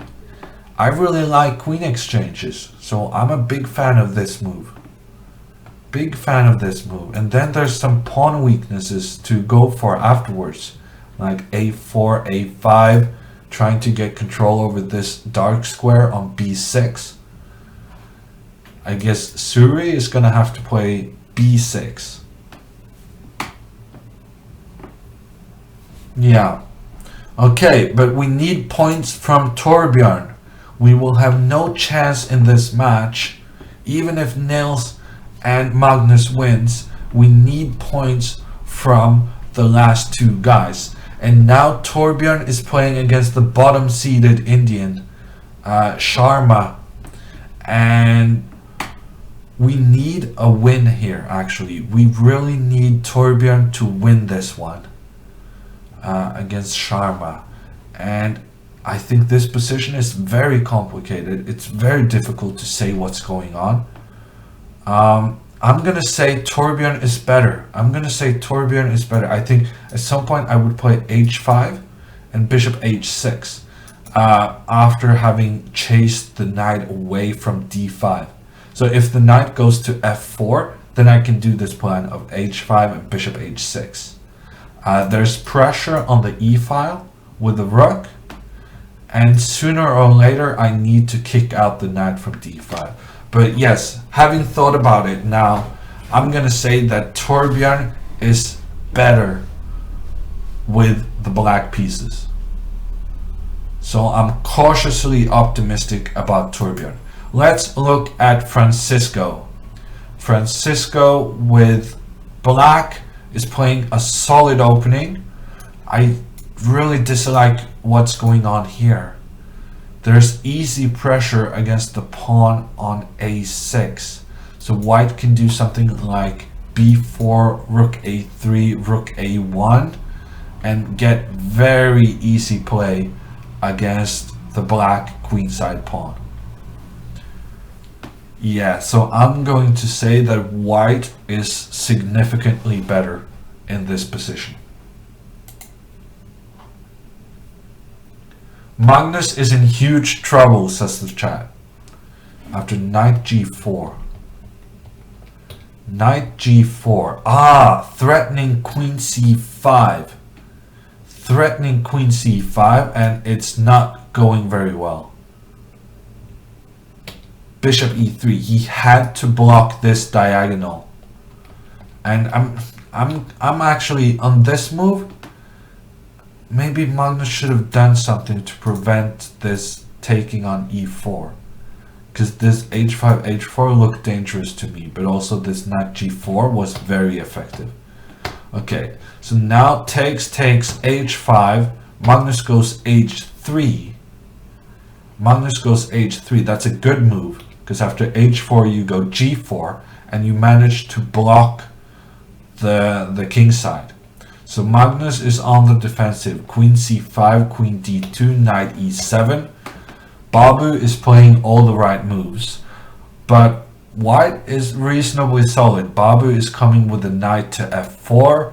Magnus is definitely worse, but on the other hand, he's defended worse positions than this previously.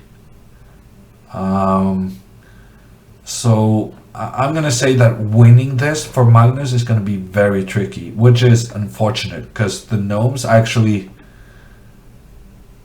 I'm not sure it's good enough to make draws. But on the other hand, I don't know. I think anything could still happen in this one. Magnus is probably going to take this one. No, he's not. Okay. Yeah, I guess taking this would open up stuff, and that would be bad. So he's kind of just acquiescing to having a annoying position. Because the thing is that on the next move, Babu is going to go g5, cementing the knight on f4, and then it's real trouble. Queen d7. Yeah, okay. I would have gone g5. I don't think the threat of d4 was anything to be scared about. But it doesn't really matter. He'll have more chances to go g5 in the future.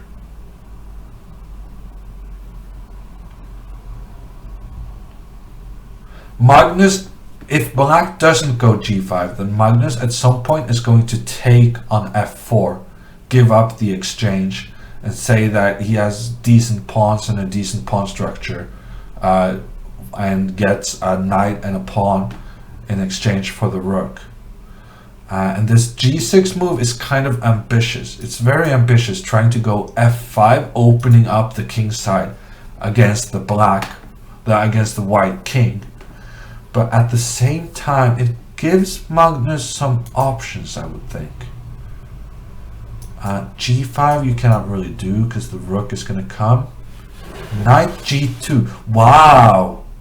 So Magnus is actually saying, I do not want to give up the exchange, and I'm forcing you to go g5. And he takes! What? He takes on g2. What is going on? That is shocking. He takes on g2 and he gives up his fantastic knight. And then he goes f5.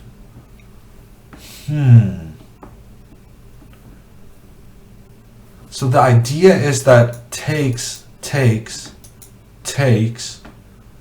then bishop d5, and there's stuff going on toward the black king.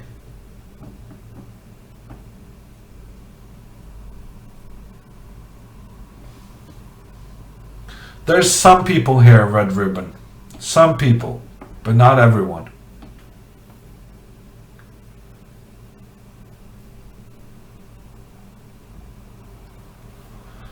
Even I would play g5 without thinking, says Svele. Yeah, but on the other hand, he's got Magnus thinking. This f5 move has got Magnus thinking. So maybe this is a good idea. It was very surprising to me. But it might be a good idea still. Okay, e takes f5 from Magnus, takes back. How do you deal with the threat of bishop to d5? I don't know. I mean, I guess he could go rook e1. And now he's putting pressure on this pawn.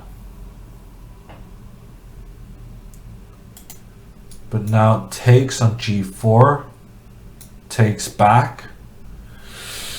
Then you have no more pawns in front of your king. And I would think that's risky. It's very risky. Bishop takes g4.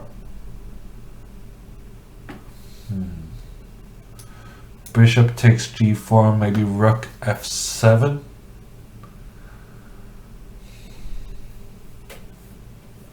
Yeah, the thing is, not only is he a pawn down, but his king is completely naked.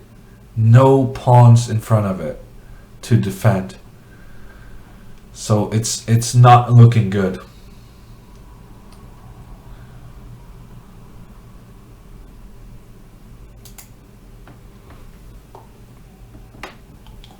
Let's look at Nils. Nils has a... You know what? I cannot even tell. I cannot tell whether Nils is better or not.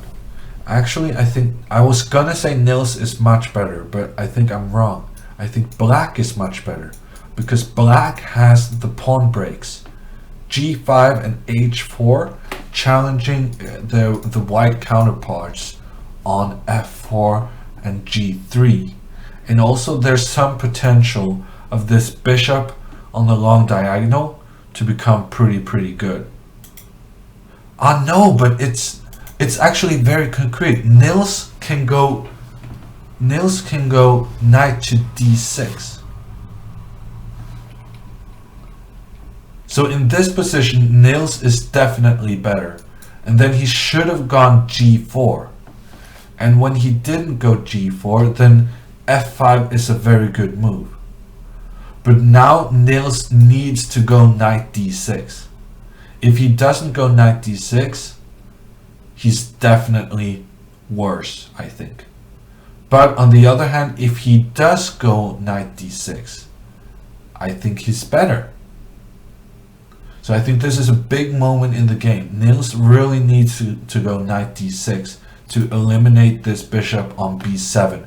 And when the bishop is eliminated, these kind of pawn breaks on the king side will be much less effective without a bishop to support on the long diagonal. Bullneknasker says, will there be more Civ 5 tonight? No. No more Civ 5 now. I'm gonna tell you, yeah, not for a while. I've gone over my monthly quota and then some. And then some. Okay, what's going on? There's a rook on the same file as the white king.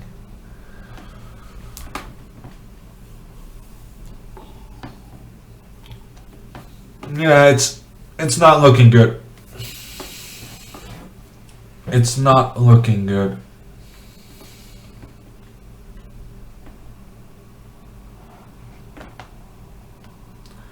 It is such a great game. It is a very good game. But the thing is that in 2.5 hour, well, I don't want to feel like I'm all about the numbers, but I'm just going to say that in one Pro Chess League broadcast, I have more viewer numbers than 13 hours of Civilization. Even more than 20 hours of Civilization. So I have done the math, done the numbers, and figured out that I'm not sure streaming Civilization is the best use of my time. I have other stuff going on, actually, which is nice. It's nice to be busy because then you have something to do. Not being busy would be worse because it means that nobody is hiring you or having assignments. G4 from Nils. That's a big move. It's a big move and I don't really like it. Just take that one. And I don't see the follow-up. I assume Nils is going F5. But then take that one. Just keep taking the white pawns. And then I'm not sure what Nils is doing. Well, it's interesting. It's very, very complicated. Very, very complicated. Let's take another look at Magnus. Magnus is thinking. He's thinking, and he has a bit to think about. This pawn is under attack. The king is under pressure on the G file.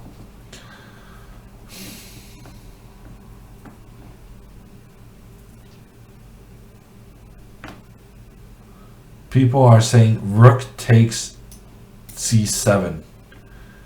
Somehow I don't really believe in that move. I don't believe in that move. Rook c5 followed by rook g7. Maybe. But rook c5, can't you go h3? Maybe there is some stuff to calculate here. I mean, this bishop could do something useful on the long diagonal, making threats against b7, even if it's pinned.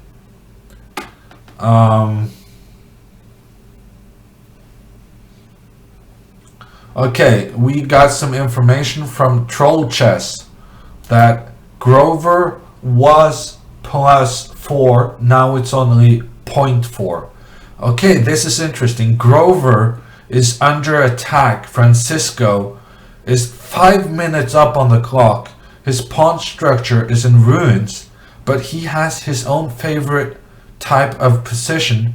It's wild attacking chances. How about queen g4 right now? Queen g4, I like this move. Queen g4 and then king d2, I go queen g2. I like that. And there's no way for white to defend the pawn on f2. And if I get that pawn, then I'm doing pretty well. I guess Grover could try to run with his king to b3. That's a good idea. But yeah, then black will have 2 passed pawns on the king side. It's a massively complicated position. But I think queen g4 is interesting. And I think this is going to be good chances for Francisco with 4 minutes extra on the clock. He can definitely upset the Indian Grandmaster here.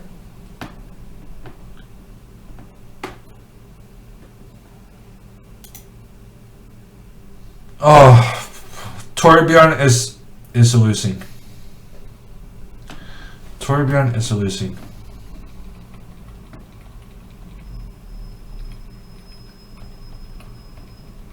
Knight to b6. He missed that move. That was a very good move. Knight to b6. Excellent move from Sharma. And it has given him the light squares. And yeah, this is just the most depressing position ever for black. I don't think anyone can hold this with the black pieces. Not even Magnus, I think. It looks kind of equal because it's opposite colored bishops, but I think in reality it's just absolutely no chance in the long run.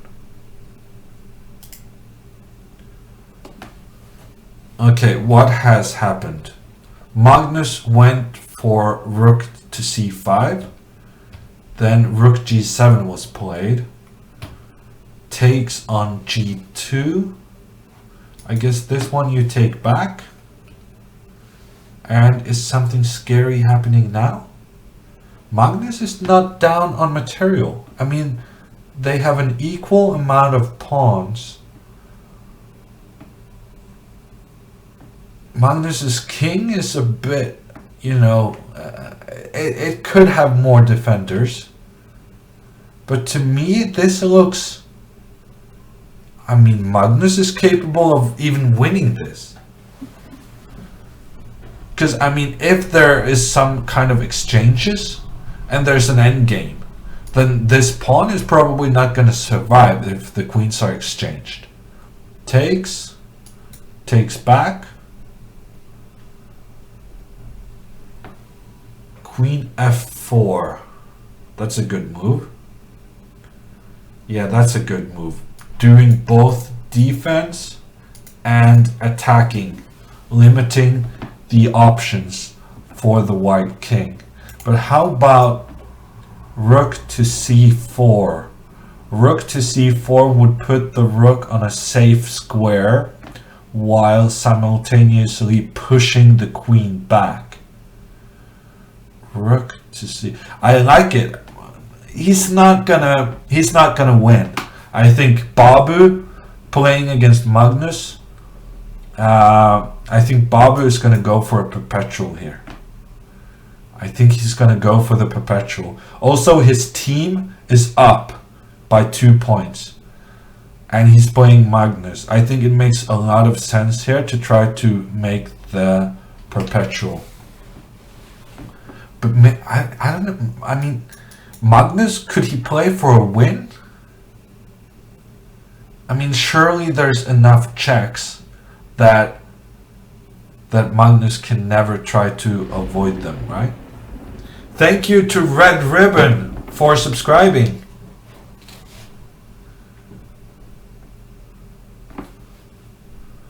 Yeah, I think Babu, the match strategy wise, also if somebody tells him that on the last board their 4th seed is winning against Torbjørn, I mean, no chance.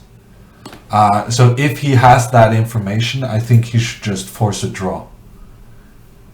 No messing about with Magnus. You give Magnus one chance and he takes it and you end up losing. So I think it's time for Babu. Maybe it's objectively winning for black, but I think it's time to think about making a draw for the team to win. Okay, h3. I can take this, no? Take. The question is, how does the rook get into play? Magnus goes king h1. Huh, I had not seen that coming. What is the point? What is the point? Queen gives a check, king goes up. And now there's the threat to the pawn on c7. I guess Magnus now is going to go king h1. Because otherwise he could have taken the pawn earlier. No, now he chooses to take the pawn. That's kind of strange, no? Because earlier the queen was on f4. But I guess now the queen cannot get back on this diagonal. Okay, so Babu has repeated the position twice. And now one more time Don't do anything silly, Magnus. Yeah. King h2, and now if Babu goes queen f2, it's a draw. But he still has the option of going for the win. But the thing is, there's a counter threat on c7. And how do you go for a win with that counter threat? It's tricky. At this point, you're also a pawn down. Wow, he goes for it. He goes rook c7, c8. I guess Magnus will play a4, trying to solidify the rook's position on c4, making sure that there will be no b5 funny business.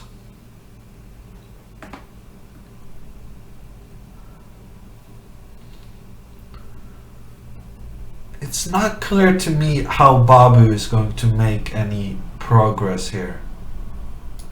a4. No, Magnus goes queen e5. That's a risky move. That's a very risky move.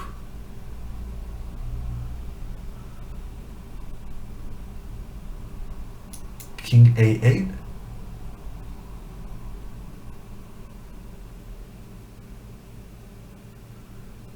Maybe king a8. And then rook takes, then you go rook g8.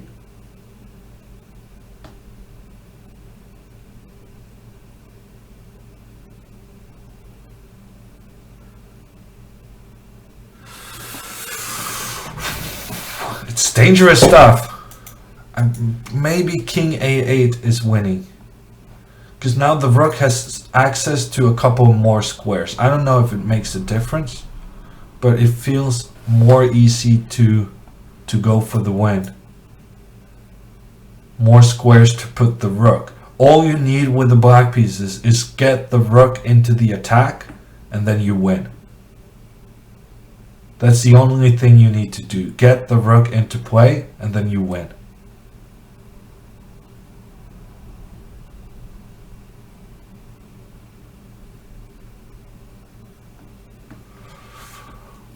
Yeah, a6, I'm not sure this makes any difference, but it's basically the same idea as king a8, just a bit slower execution. Just giving yourself some lift before putting the king in the corner.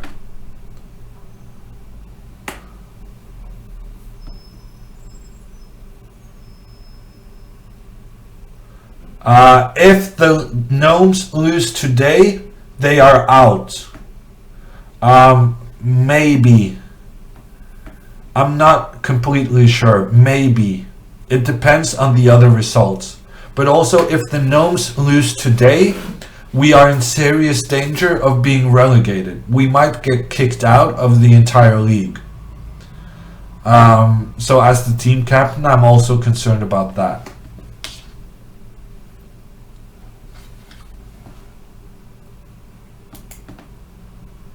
Let's see, Nils, how are you doing? I really need you to win this one because we are not doing good on the other boards. It's still a very complicated position. D5! Wow, what a move from Nils. Is it good? I have no idea. Oh, it's excellent. The bishop is coming around to take... Very, very cool move from Nils. I think that's a fantastic move. He spent 1 minute and 30 seconds on that one. And I think it's a spectacular move. King takes, then you go rook here and then rook d7. And black is basically paralyzed. Amazing move from Nils. I think Nils is going to take it home. Magnus... Yeah, Magnus is in big trouble. Now the rook, is it coming? Maybe, I don't know. Magnus is running with the king. Magnus is running with the king. If this king can get to safety, then Magnus might win with the extra pawn. Rook f8 check. I guess now he's going king to e2. No, king to e2, then queen g2. Rook f4. Rook rook f4. Now queen h2 is at least a draw for black. But he's been looking for more. He's been looking for more. Rook g8. He's really going for it.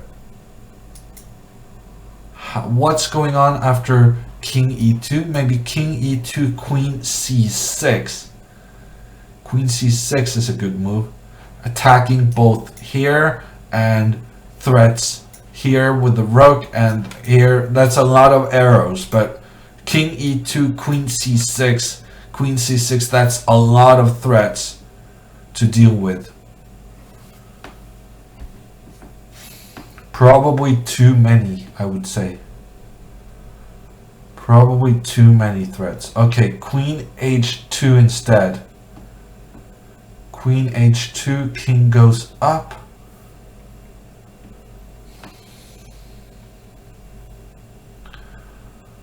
I guess he could just take this one. If he just takes this one, he's no longer a pawn down. The white king is still in massive trouble for the duration of the game. So from a kind of practical perspective, it makes sense. Rook c4, I did not see that move. Rook c4, and he just gives up this pawn with a check. Wow. He gives up the pawn with a check. That's amazing.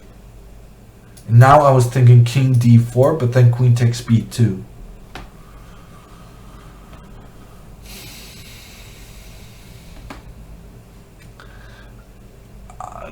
It's amazing that Magnus is still alive to some extent.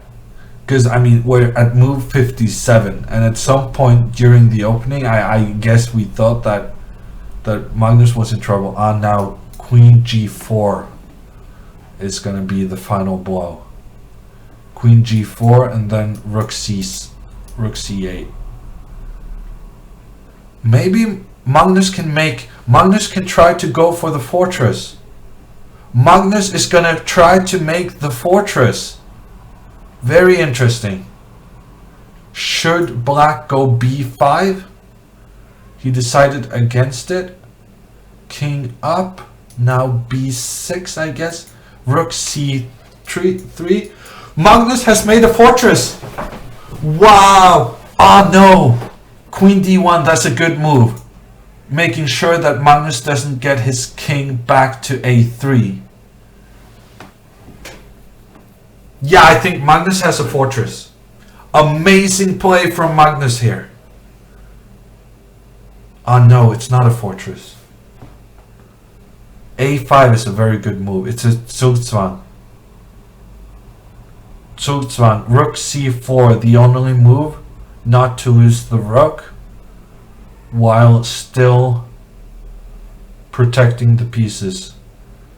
Okay, rook back to c3. If king d4, he has c6. King d4, c6. Queen d4. Queen d4 is a good move. Queen d4 threatening queen b4. There's no fortress.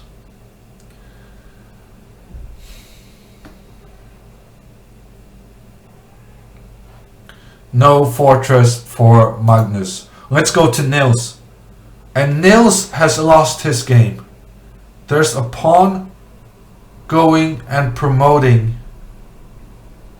And Nils is down to seconds. And Nils has lost on time. And Francisco has lost his game. I don't know what happened there, but Francisco has lost his game. And then we're down to Torbjørn. And Torbjørn, the one player I said is never going to make a draw, he has succeeded. Torbjørn is going to make a draw, but all the other gnomes are losing their games. And Daly is going to take it with 1 round to spare.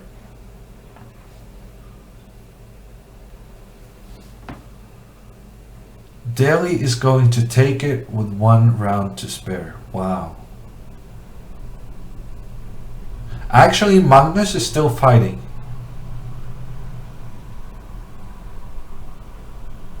Magnus is still fighting.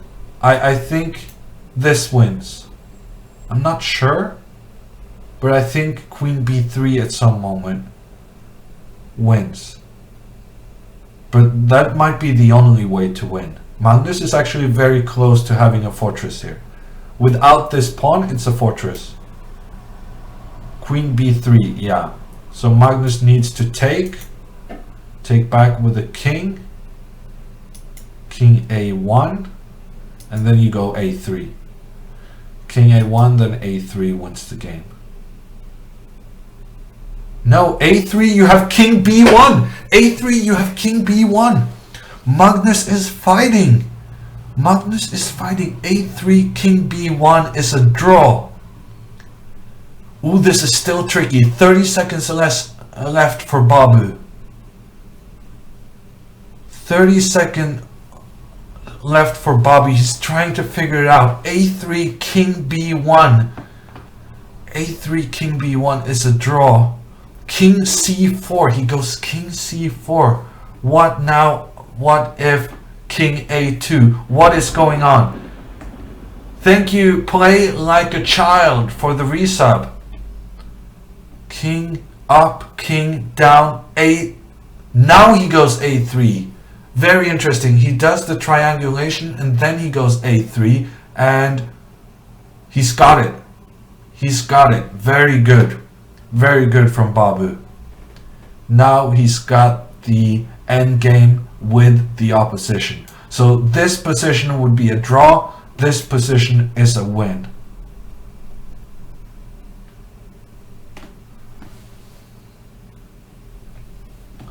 Takes, and the king goes to C3, and then you just run the pawn, because with the king on the third rank you win no matter how the tempos are.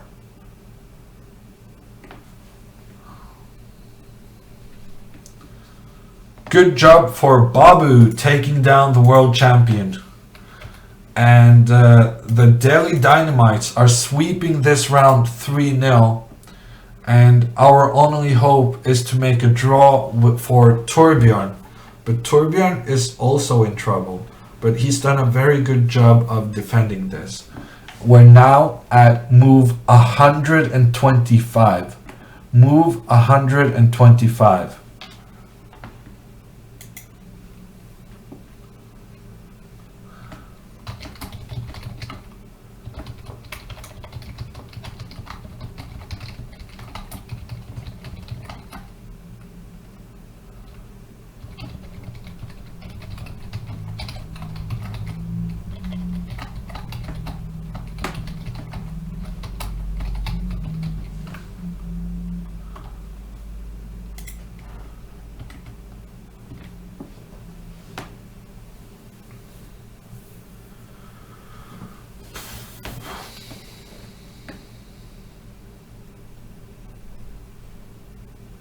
Suleiman says Magnus is really shaky today. Yeah, Magnus has been lost in every single game, actually. He escaped the two first, but now that with the king in trouble, there was no escaping that attack. But also kudos to Babu, keeping his head cool. A lot of people would have made a draw there, myself included. And he didn't, and he got rewarded for it. But that being said, of course, a draw would have been good enough for his team. So even making a draw wouldn't have been a massive mistake, but it's nice. It's nice being able to say that you have beaten the world champion.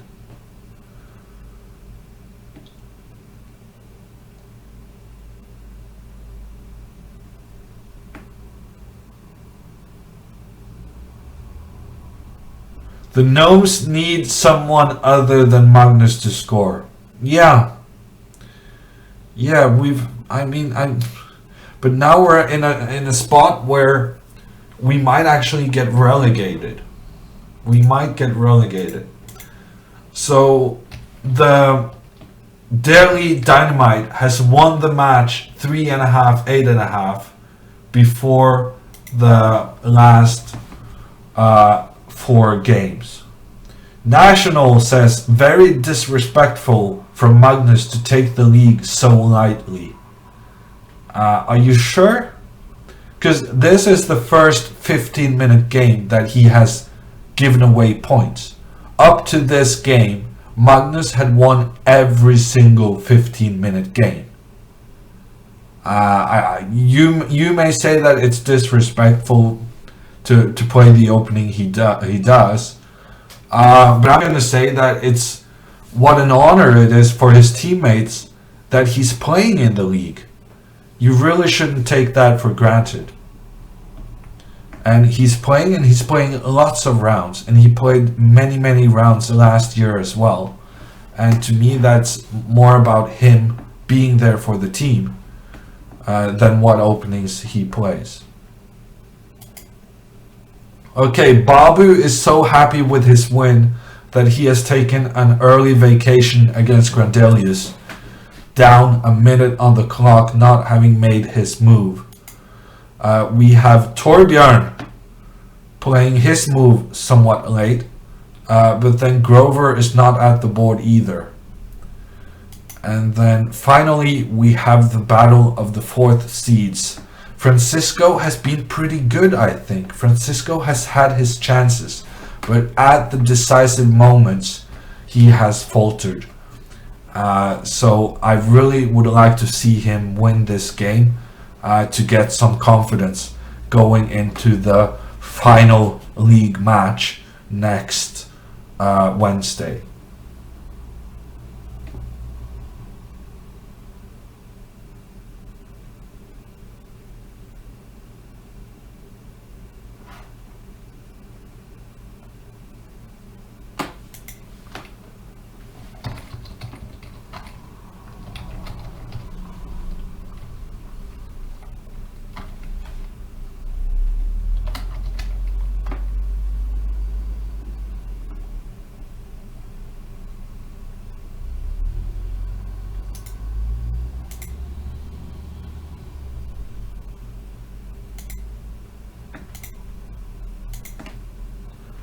I mean, you're allowed to have critical opinions on the chat.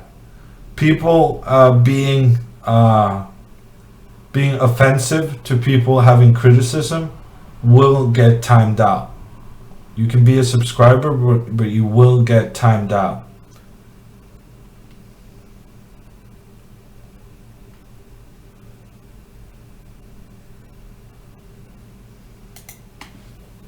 You're not gonna get banned, of course, but you won't get timed out.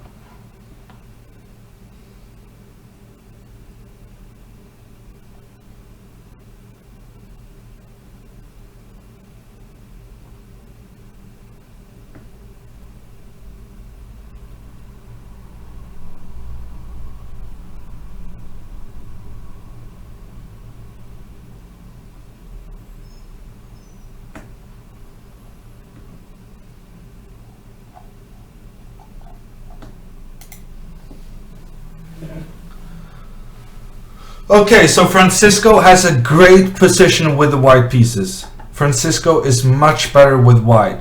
Magnus is already winning with black. Wow! Look at this. Magnus Carlsen.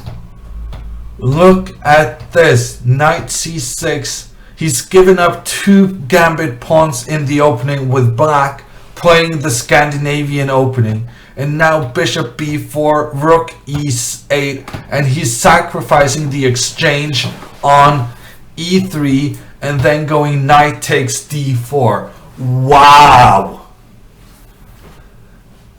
That is what I call striking back from the critics. Wow. That is gonna be game of the week. Crushing attack from Magnus, and really I think I've seen this before. I swear I think I've seen this before. I think some Norwegian kid played this as white and got completely crushed some years ago. So all of this I think has been played before, and Magnus is striking back. And in the chess.com chat Imuzuji is saying Magnus is winning. This is all in David Smurden's book. I actually tried to recruit Smurden, but his Australian time zone was not really very good for the Norwegian rounds. So the idea, I think, is queen takes d4, you go queen e7. And then there's bishop c5, skewering the queen on d4 and the king on f2. Okay, so Suri goes king f2 immediately. Magnus goes bishop c5. Now I guess he needs to go knight a4, trying to capture the bishop here. And Magnus is going to go something like knight e4. No, he's gonna do, I think he's gonna do something wild right now. I think he's gonna do something like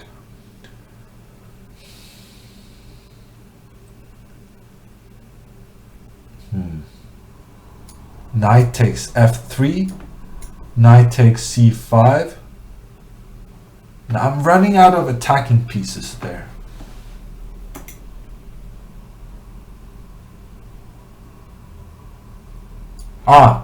Bishop c2.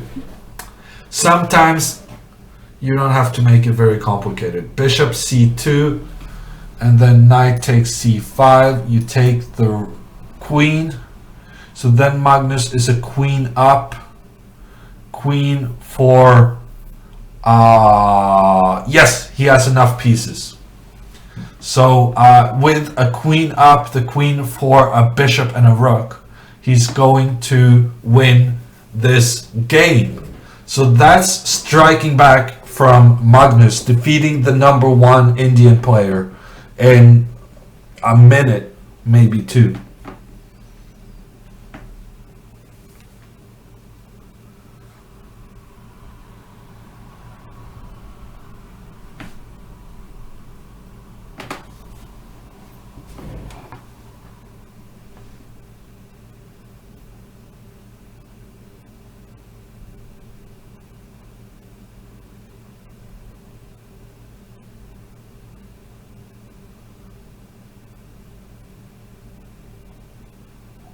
The Norwegian kid is not Hammer. It was Torbjørn Carlsen. Carlsen got crushed with the white pieces in a tournament in Norway. And CM Magic knew that.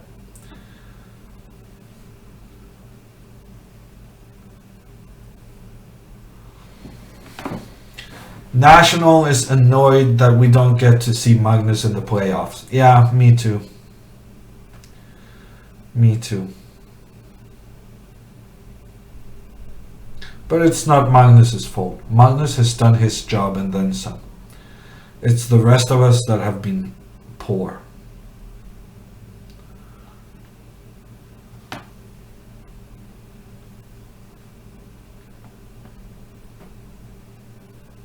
Laya is saying that the reason Magnus has been shaky is not the openings. And that I can kind of agree with that. He's been okay from the openings, except the game he lost. Well, even the game he lost, I thought his opening was okay. Because he got the bishop pair very early on. It surprised me that Black was able to create that attack after having given away the bishop pair so nonchalantly.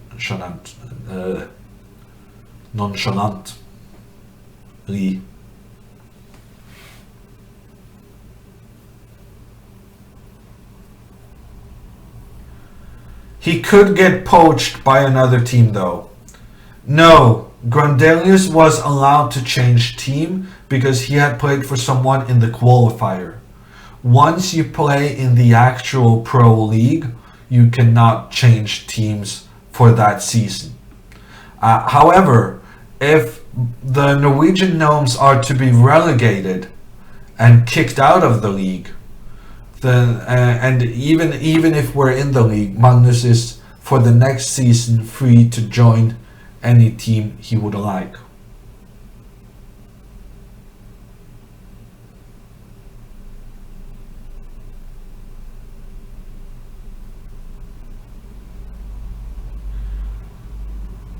What's gonna happen with the Gnomes next year, asks Full Stop. Well, I don't know. First we have to play this season. There's still one more match in the season. I'm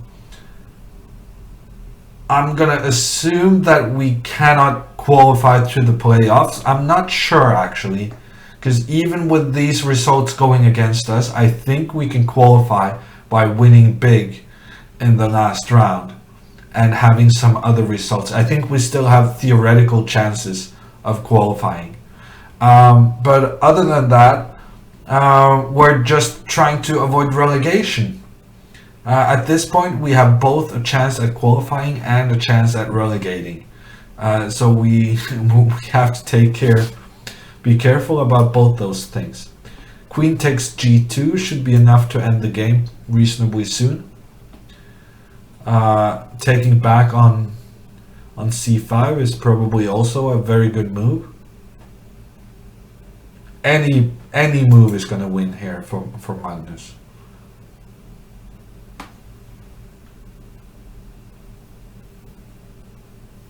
And Suri has resigned. Resignation from Suri. The Gnomes get one back. Not that it matters much. But it might matter. It might matter for tie breaks. So I'm not going to say it doesn't matter, but it's not going to help us getting a team point out of this match.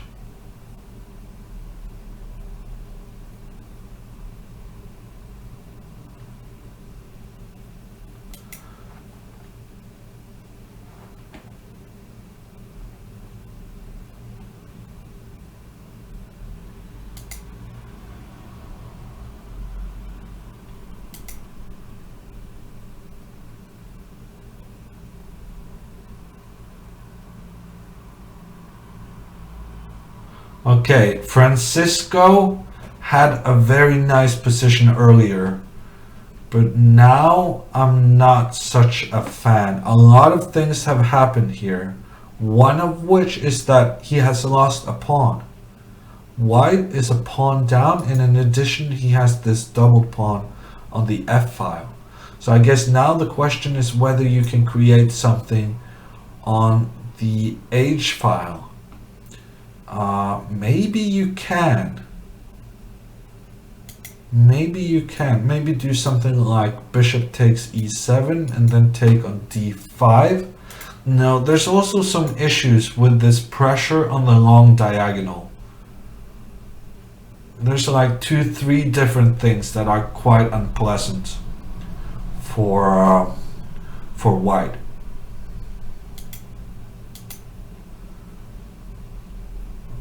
Nils with the black pieces, it seems to me he's somewhat worse.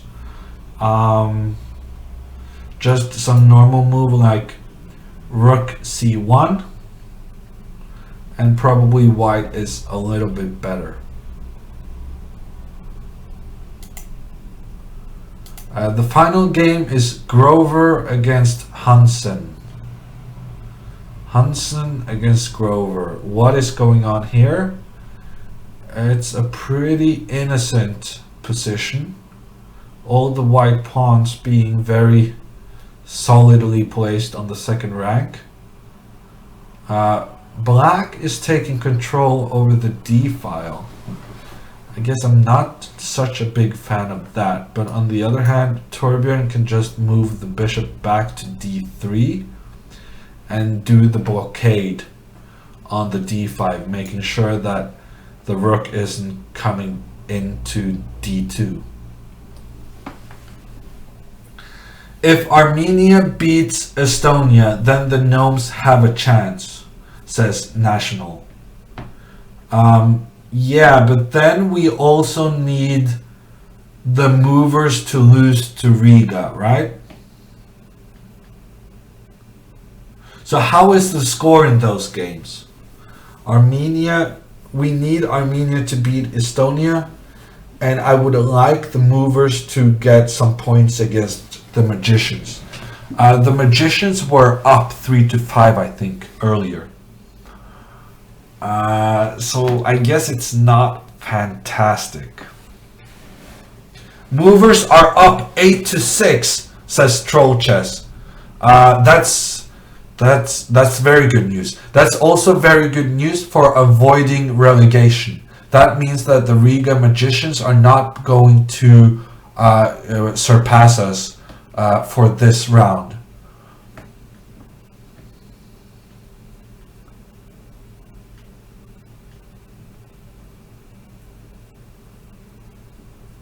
Yeah, Riga to lose would be nice. Armenia against Estonia is 5.5, 5.5. Wow! And I assume they started after us. So if the Riga team loses and Armenia beats Estonia, then we are in the playoffs by beating Estonia. Okay, so when the games are finished for the Norway Gnomes, I'm not going to go offline. I'm going to be looking at the Armenia against Estonia match. As long as Armenia wins, the Gnomes' playoff hope is still alive. Correct? Then we have Armenia ahead of us and both the Indian teams. But we can grab the 4th place from Estonia by beating them in the last round. Yeah, I think that's right. Yes, we play Estonia in the last round.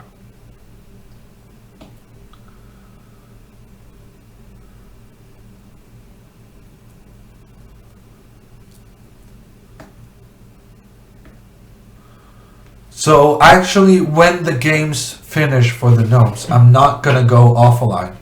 I'm gonna go watch the Estonia games.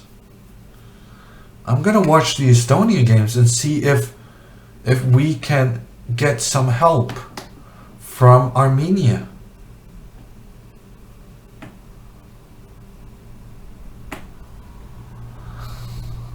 We will offer the Armenians some pizza. Isn't that right, H292? We will offer them some free pizza or maybe some KFC. Torbjørn is better. Torbjørn is better in this position. He has the bishop pair. No, not the bishop pair, but he has a bishop which is doing a good job on this diagonal. And Torbjørn is better. Maybe Torbjørn can get a win in the last round. A bit late, but better late than never. Let's look at Nils. Nils has sacrificed a pawn, but now he's attacking. Interesting from Nils. Nils is attacking, and this bishop is not very good. And if the bishop moves, then the pawn on f2 is taken. So he cannot move the bishop. He probably needs to go rook e1. Rook e1, and then the question is, can Nils do something like queen f5 and try to get the queen over to this side, attacking h2? No! Nils! It's a bit late, but Nils is going to win a fantastic game. It's a bit late, but Nils is going to... No, he's not going to win.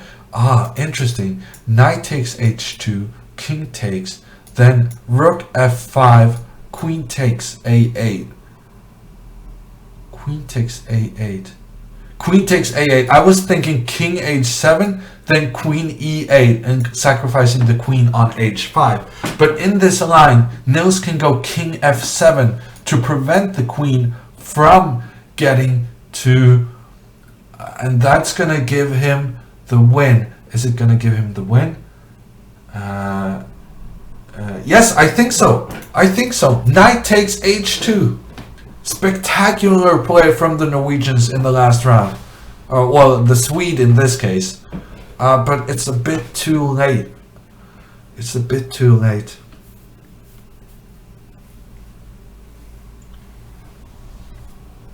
Yes, that is precisely the correct line. Carlsen.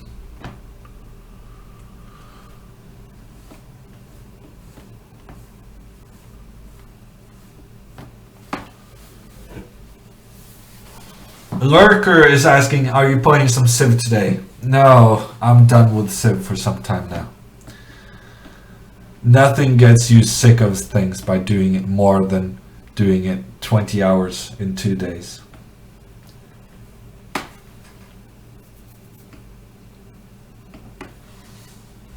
Shuckerlocker, welcome! No, actually today I said hi to a lot of people. I said hi to everyone who followed the... and Nils doesn't go for it. Nils doesn't go for it. That's a pity. To me, it seemed like it was working. That could have gotten him one of the prizes. Yeah, that's a pity. I'm gonna cheat actually. I'm gonna cheat. I'm gonna do the... Is it gonna mess up my settings? Yeah, a little bit, but we can survive this. What was going on here? In this line, what if takes here?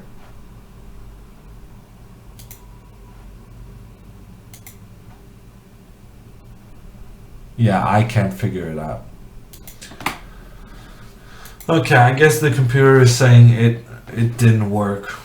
I don't know, it looked good to me. Takes, rook f5, king f7. I don't know, to me it seemed like it was working. Reasonably straightforward a line to calculate.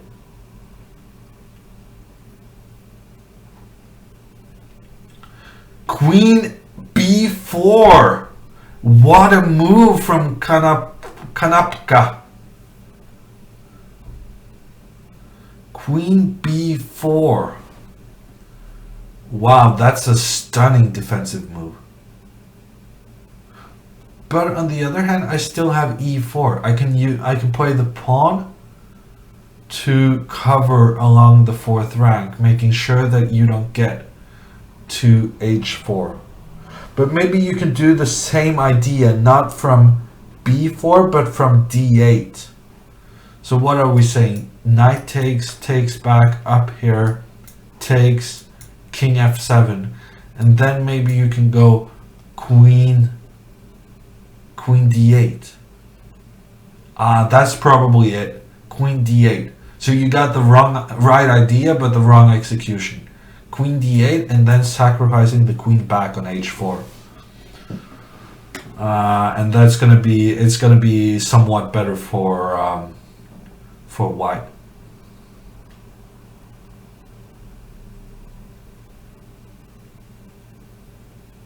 The same idea, even queen c8. All the ideas of getting the queen back, sacrificing it. Yeah. Yeah, no, queen c8 sounds even better.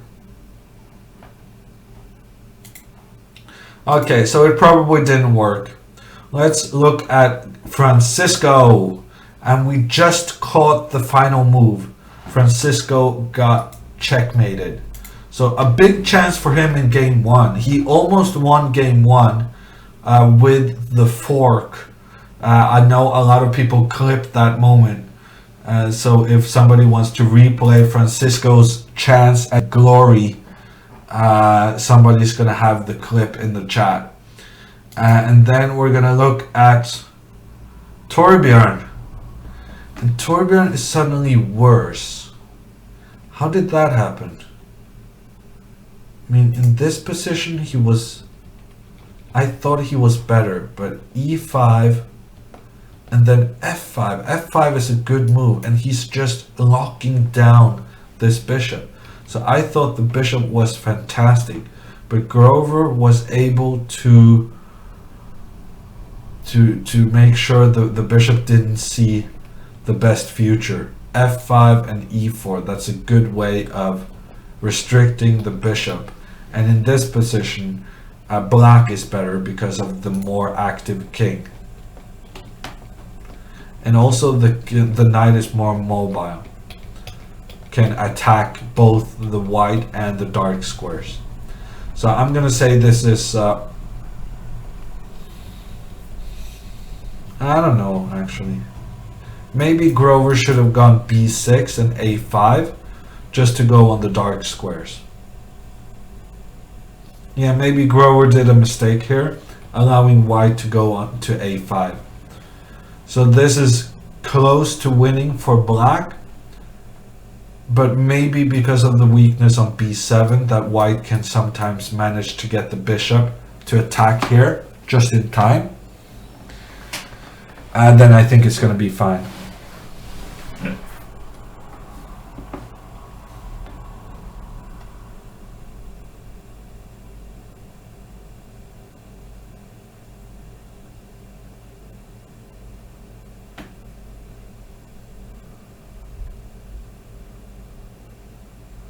In Depth asks, are you playing chess later today? No, I'll be playing myself tomorrow. Tomorrow at the Arena Kings Chess.com tournament, I will be playing myself. It's going to start at 8:30 European time. 8:30 Oslo time. Okay, Nils is 2 pawns down. So it's overall just a bad day for the Gnomes. Just a bad day.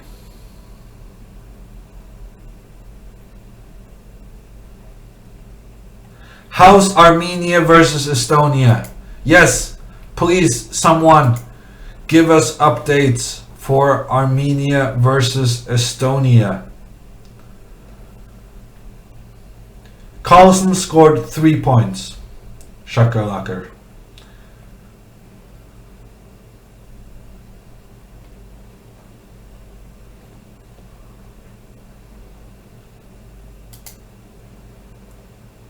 This game is done. Nils is trying to do the counter-attacking with the rook to c2, but I don't think it's going to work out. So we're down 9.5, 4.5, and we have 2 bad positions remaining. I mean, we might actually lose 4.5, 11.5. And then we might have tiebreak issues against Estonia. No, we're not going to have tiebreak issues because Estonia, on the Super Sunday, Estonia played with a 2200 average team. So Estonia's tiebreaks are terrible regardless of how much we lose this match. So as long as Estonia loses their match against Armenia, we have a chance at qualifying for the playoffs in the final round. Carlsen scored more than all the other Gnomes combined, says Torbjørn. And and we're back to firing me. Yeah.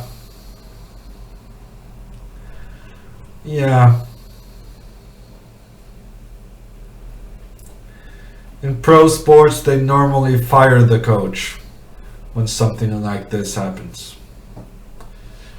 Yeah, it's not good. Okay, Grover going for the breakthrough, but I don't think this works. I mean, what is he doing? Just don't do that. Just take it. You have no other move. Every other move loses instantly. Yeah, Torbjørn is not having a good day. He has one move that doesn't lose instantly.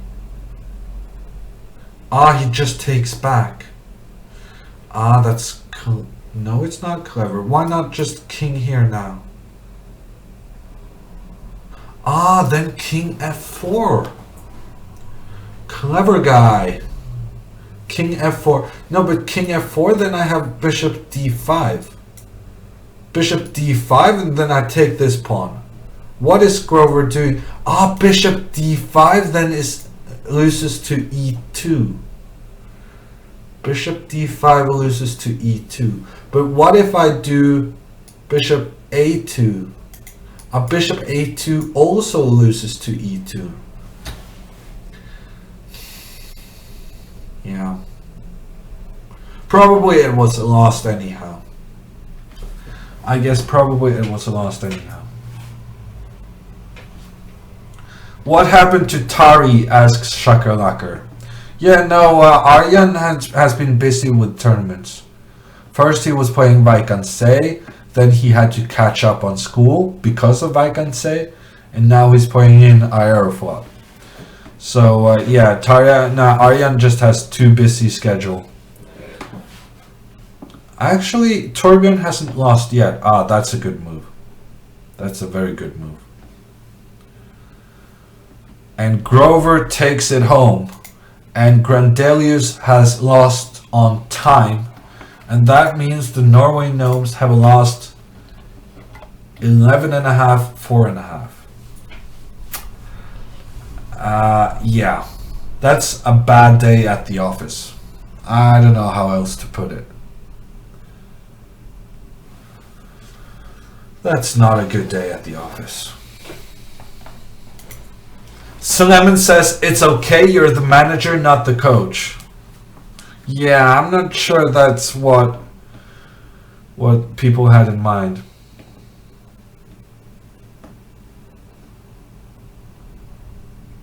Why is Johan Salman on the bench? Okay, we're gonna have a big discussion about my team management skills. Doppler just described. Thank you. Now Doppler. Yeah. Are we gonna have a big discussion about my team management? I guess we can. I'm gonna bring up the Estonia against. Is it this one? Hunt against Gusainov. Wow, the Estonia horses has gotten Gusainov on their team. They are really going for the reinforcements. And Elvest is winning every single round. And it's insane. Elvest, I think, has a performance of like 2750.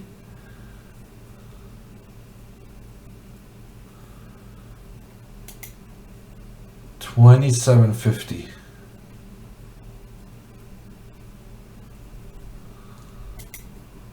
And then we have Mr. Sander Cook against Manukian. Okay, so we need... Can somebody give us an update on the scores?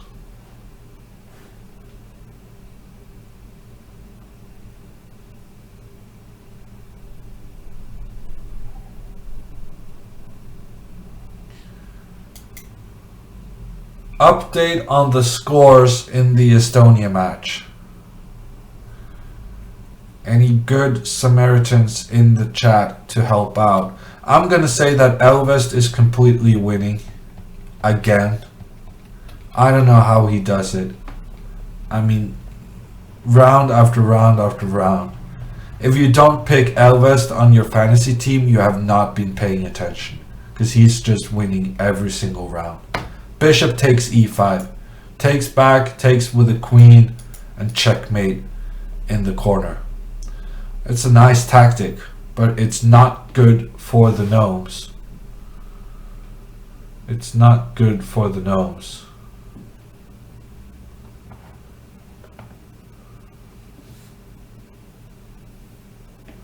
Mumbai has tied Riga. Okay, that's very bad news. Very bad news. It would have been much better for us if the Riga had lost their match. I don't know how that's going to influence the standings. We will take a look at it.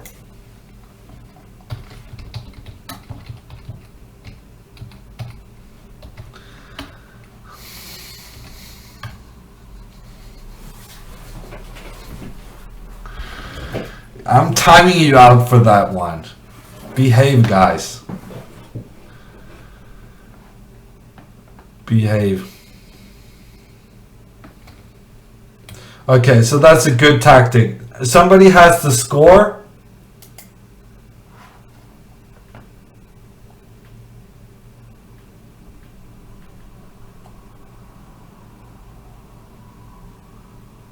Somebody has the score for Estonia. 6-6. Wow, 6-6. Wow. Wow. That's exciting. And Melkumian just played rook f3. There was no knight on f3. He just played rook to f3. Wow. Things are going on in this match. And I'm hoping this is a good move because I really need Hunt to win this. And look at the rook. It's attacking on b3. Attacking on b3. And what happens if you take the rook? I don't really know. I guess the queen is giving a check and then coming up to f5. Wow, and Gusainov doesn't dare taking it. He just plays queen to f. But now queen f7. Queen f7 followed by queen f4. Can you give a checkmate somehow? I guess not.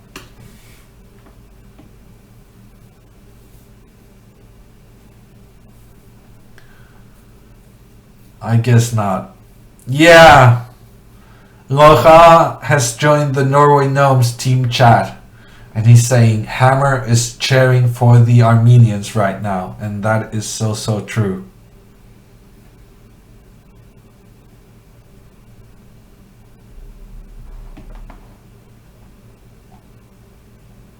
Yeah, I wasn't paying too much attention, but I saw what I thought was a bit harsh argumentative technique. And so I gave a 60-second timeout.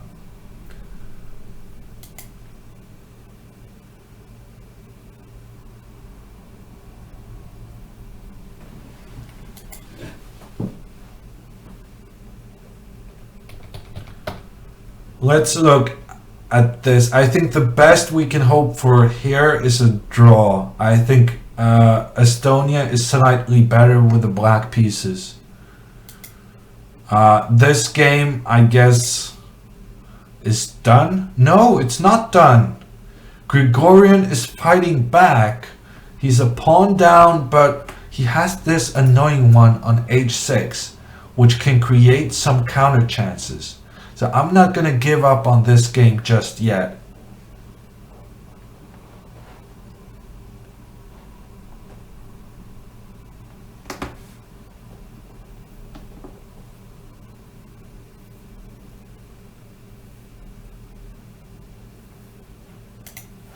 I'm not going to repeat what she wrote on stream, but it wasn't anything bad. It's just unnecessary.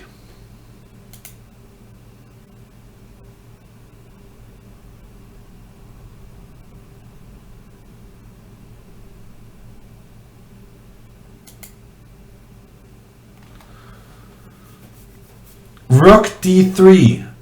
Surely this runs into queen g6. Queen g6, and there's a pin along this line, and there's a pin along this one. No, he doesn't go queen g6, he goes queen f4. I like it. Threatening checkmate. And if g3, then queen e4, I suppose. Yeah, no, oh no, g3, then queen f5 with the attack on h3. Hunt is winning. Hunt is winning.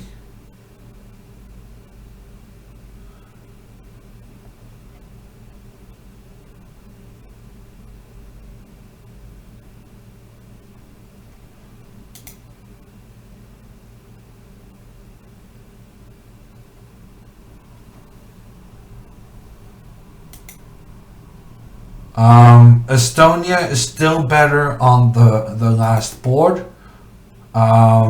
Elvest, Gregorian got a pawn back from Elvest. That's interesting. And Elvest is getting pretty low on time. This position was the one where we thought Armenia was just losing, but he's fighting back. He's fighting back, and Elvest is down to 3 minutes. So to recap, we need the Armenian Eagles to win this match in order for the Norway Gnomes still to have a chance to qualify for the Pro Chess League knockout stages.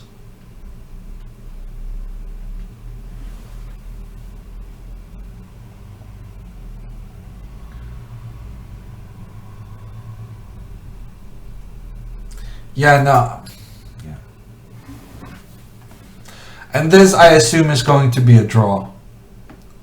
So this one, I don't care too much about because, well, actually, if anyone's going to win it, it's going to be Sahaj.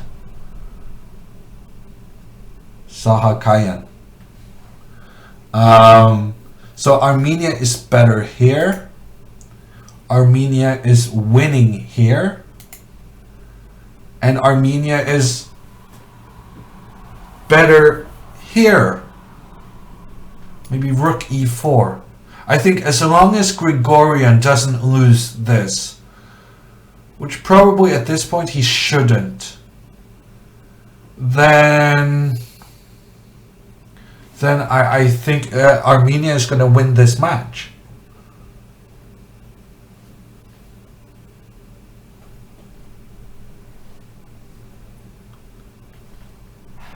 And the graphics doesn't even... The opponent going to 11.5 points wasn't really something I had anticipated. So the 0.5 has been hiding in the graphics.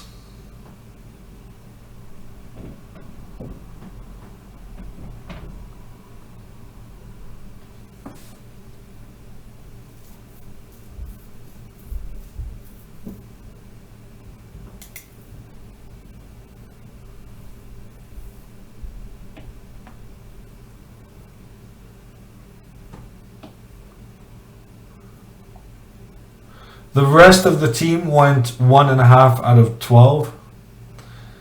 You're making it sound a bit bad, Micro, but yeah, it wasn't good. It wasn't good. At least no one is blaming Magnus's opening choices anymore. Yeah, I don't think they were ever to blame, but today was not a good team effort. Not a good team effort. I like this move from Grigorian. Putting the knight on e4 and then it will dominate the black bishop. Things are looking pretty good. I'm gonna ask Greg, how soon will you have the standings updated? Then we can take a look at it before closing the stream.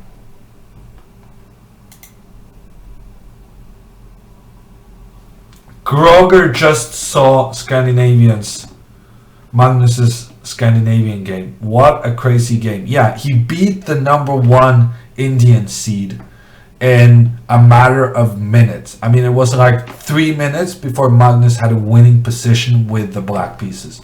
It was really spectacular.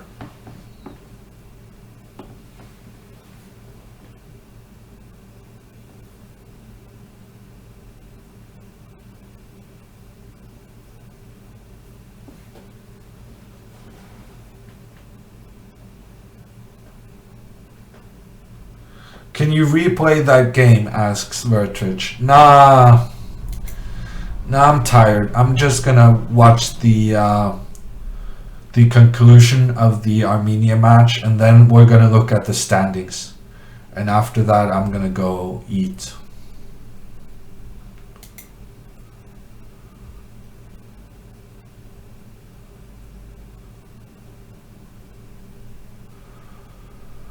Oh no.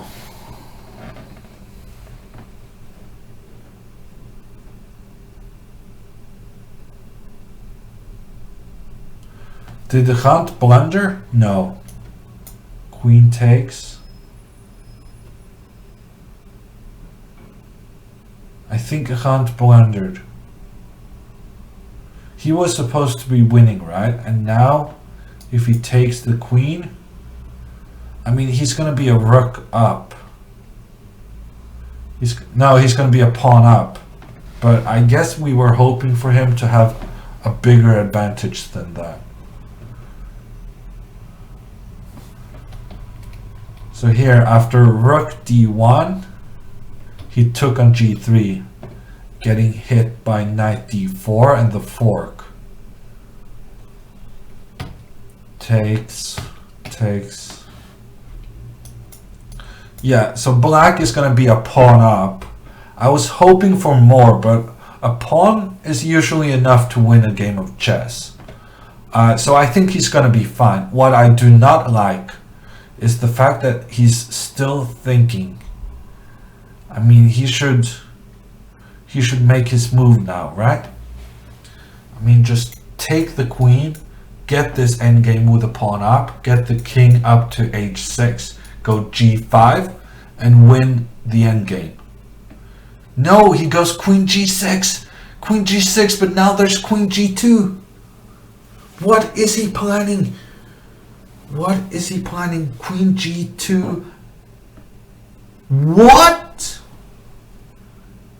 Okay. So instead of having an endgame with a rook up, he chooses to go for this line with two rooks against a queen. But how to evaluate this, I have no idea. So probably it's good as long as the queen doesn't start giving checks on the king. I'm guessing king to h2. King h2, and then we take the knight, the queen takes the pawn. And then maybe rook d3 and go after this one. I'm not sure. It feels unnecessarily complicated. And the hunt is down to 41 seconds on the clock.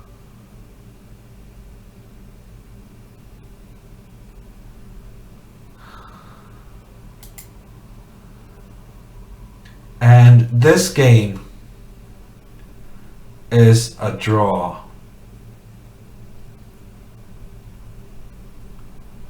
This is going to be a draw. At some point I had hopes that Samuel would be able to do something, but now I think it's just a draw.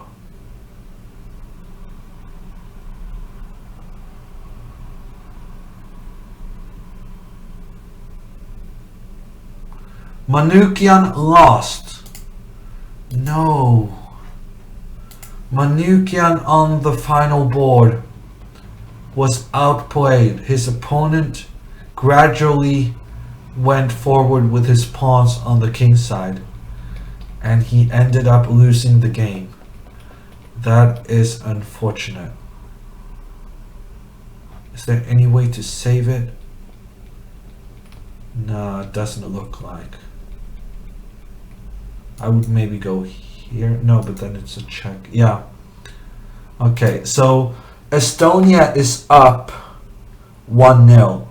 So I need Estonia not to score another point. But it could happen because Elvest is losing. Elvest is losing. C4, that's a good try. But he's got to be lost here. He's got to be lost. I think Hunt is winning, but I'm not sure anymore. I feel like it was very unnecessary to give his opponent this rook. Oh no, rook g2. Rook g2 is checkmate, and then rook g4. No! Rook g2 would have been checkmate.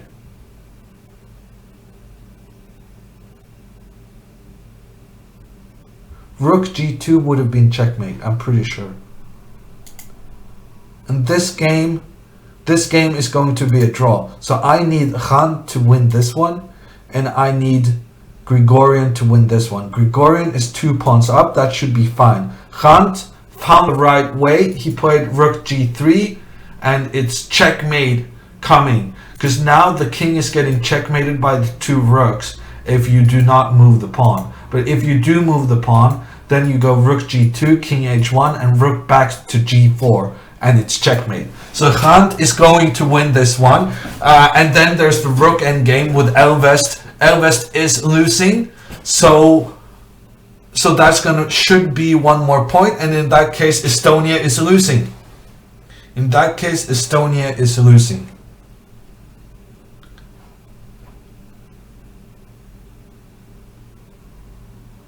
In that case Estonia is losing. Let's look at the rook endgame. Rook endgame is completely winning. There's no chance Gregorian is not able to win this one. And then we have Hunt. Hunt is having checkmate. Hunt is going to do checkmate on the board. h4, now rook g2, king h1, rook to g4. There's no way of stopping rook h4 checkmate on the next move. And Gusainov resigns. Gusainov resigns. And this rook endgame, Elvest has resigned. As long as Samuel makes a draw here, just put the king on a7. Put the king on a7. The bishop protects here. It's gonna be a draw. Estonia has lost against the Armenia Eagles, and that means, ladies and gentlemen, that the Norway Gnomes is gonna get another chance. Norway Gnomes is going to get another chance at making it to the playoffs.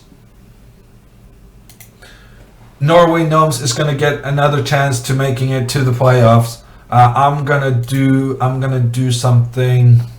Yes, I'm gonna try to find the standings. Updated standings. Updated standings. Dynamite made a tie. Eagles beat this one. We lost to this. Is that correct? I guess it's correct. And then it's getting updated. Okay, we're gonna wait a couple of seconds and then the results will be updated. Another chance at redemption, says Chess2 Matters. Gnomes for the win, says Micro. Which team did the Gnomes field today? We had Carlsen, Grandelius, Hansen, and Gonzalez.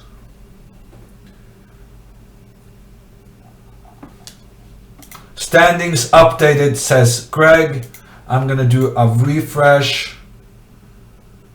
Yes, standings are updated. Then I'm gonna do the screen grab, sources, screen capture, and we're gonna take a look at the standings. The final round is that the Gnomes are playing against the Estonia horses, and if we manage to win that match, we have qualified for the playoff. It's right there on paper. If we win against the horses, then we have qualified for the playoff.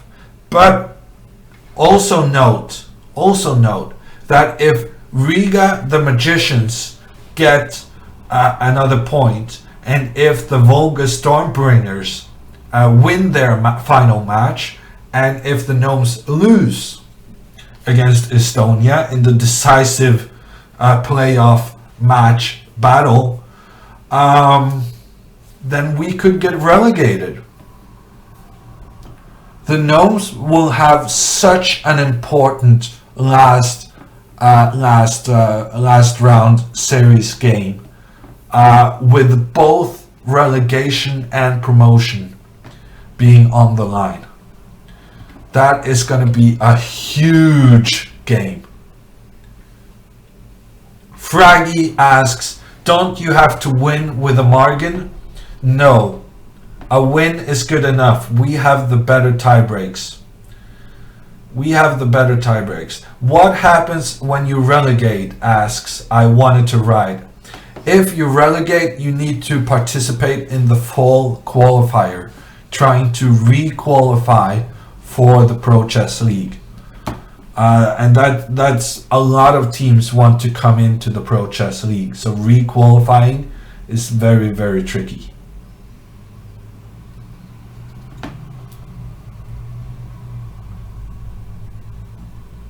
Relegation or playoffs, there is no middle ground, says Guessberger. Well, I guess if the Gnomes lose, or if the Gnomes make a draw, no, if the Gnomes make a draw, then we will stay in the kind of white area, which is where nothing good happens, but nothing bad happens either. So that's the boring middle ground.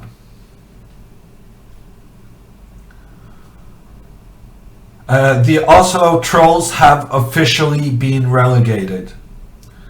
They managed to win their first match against the Armenian Eagles, but after that they have lost all their match weeks. And yeah, we could see 2 Norwegian teams being relegated. That would be upsetting. Hammer for board 2 next match, says Costa. I don't know. Maybe. Good managing needed, says JPK. I'll try to do my best. Managing.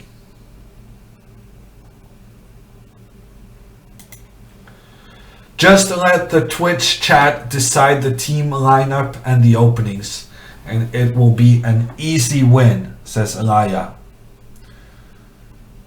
Yeah. I don't know.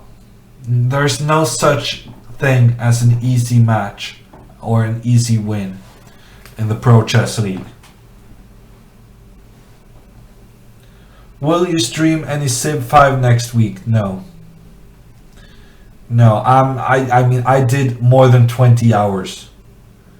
I mean, if you want more Civ, you can just check the library, the video on demand. Because I seriously hope you didn't watch the all the 22 hours. That would be insane.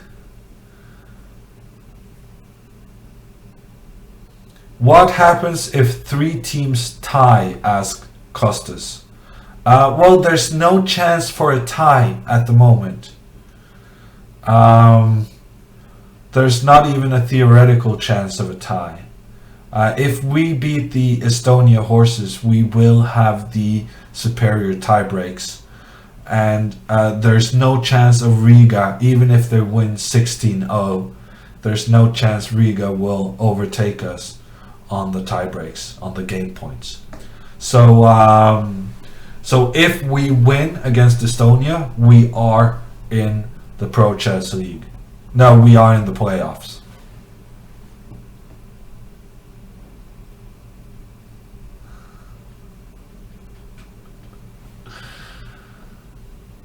Library is for subs only. Yeah, no, I don't think I'm gonna do Civilization anytime soon. I have other stuff coming up. Speaking of which, my next stream is going to be tomorrow at 8:30 p.m. Oslo time.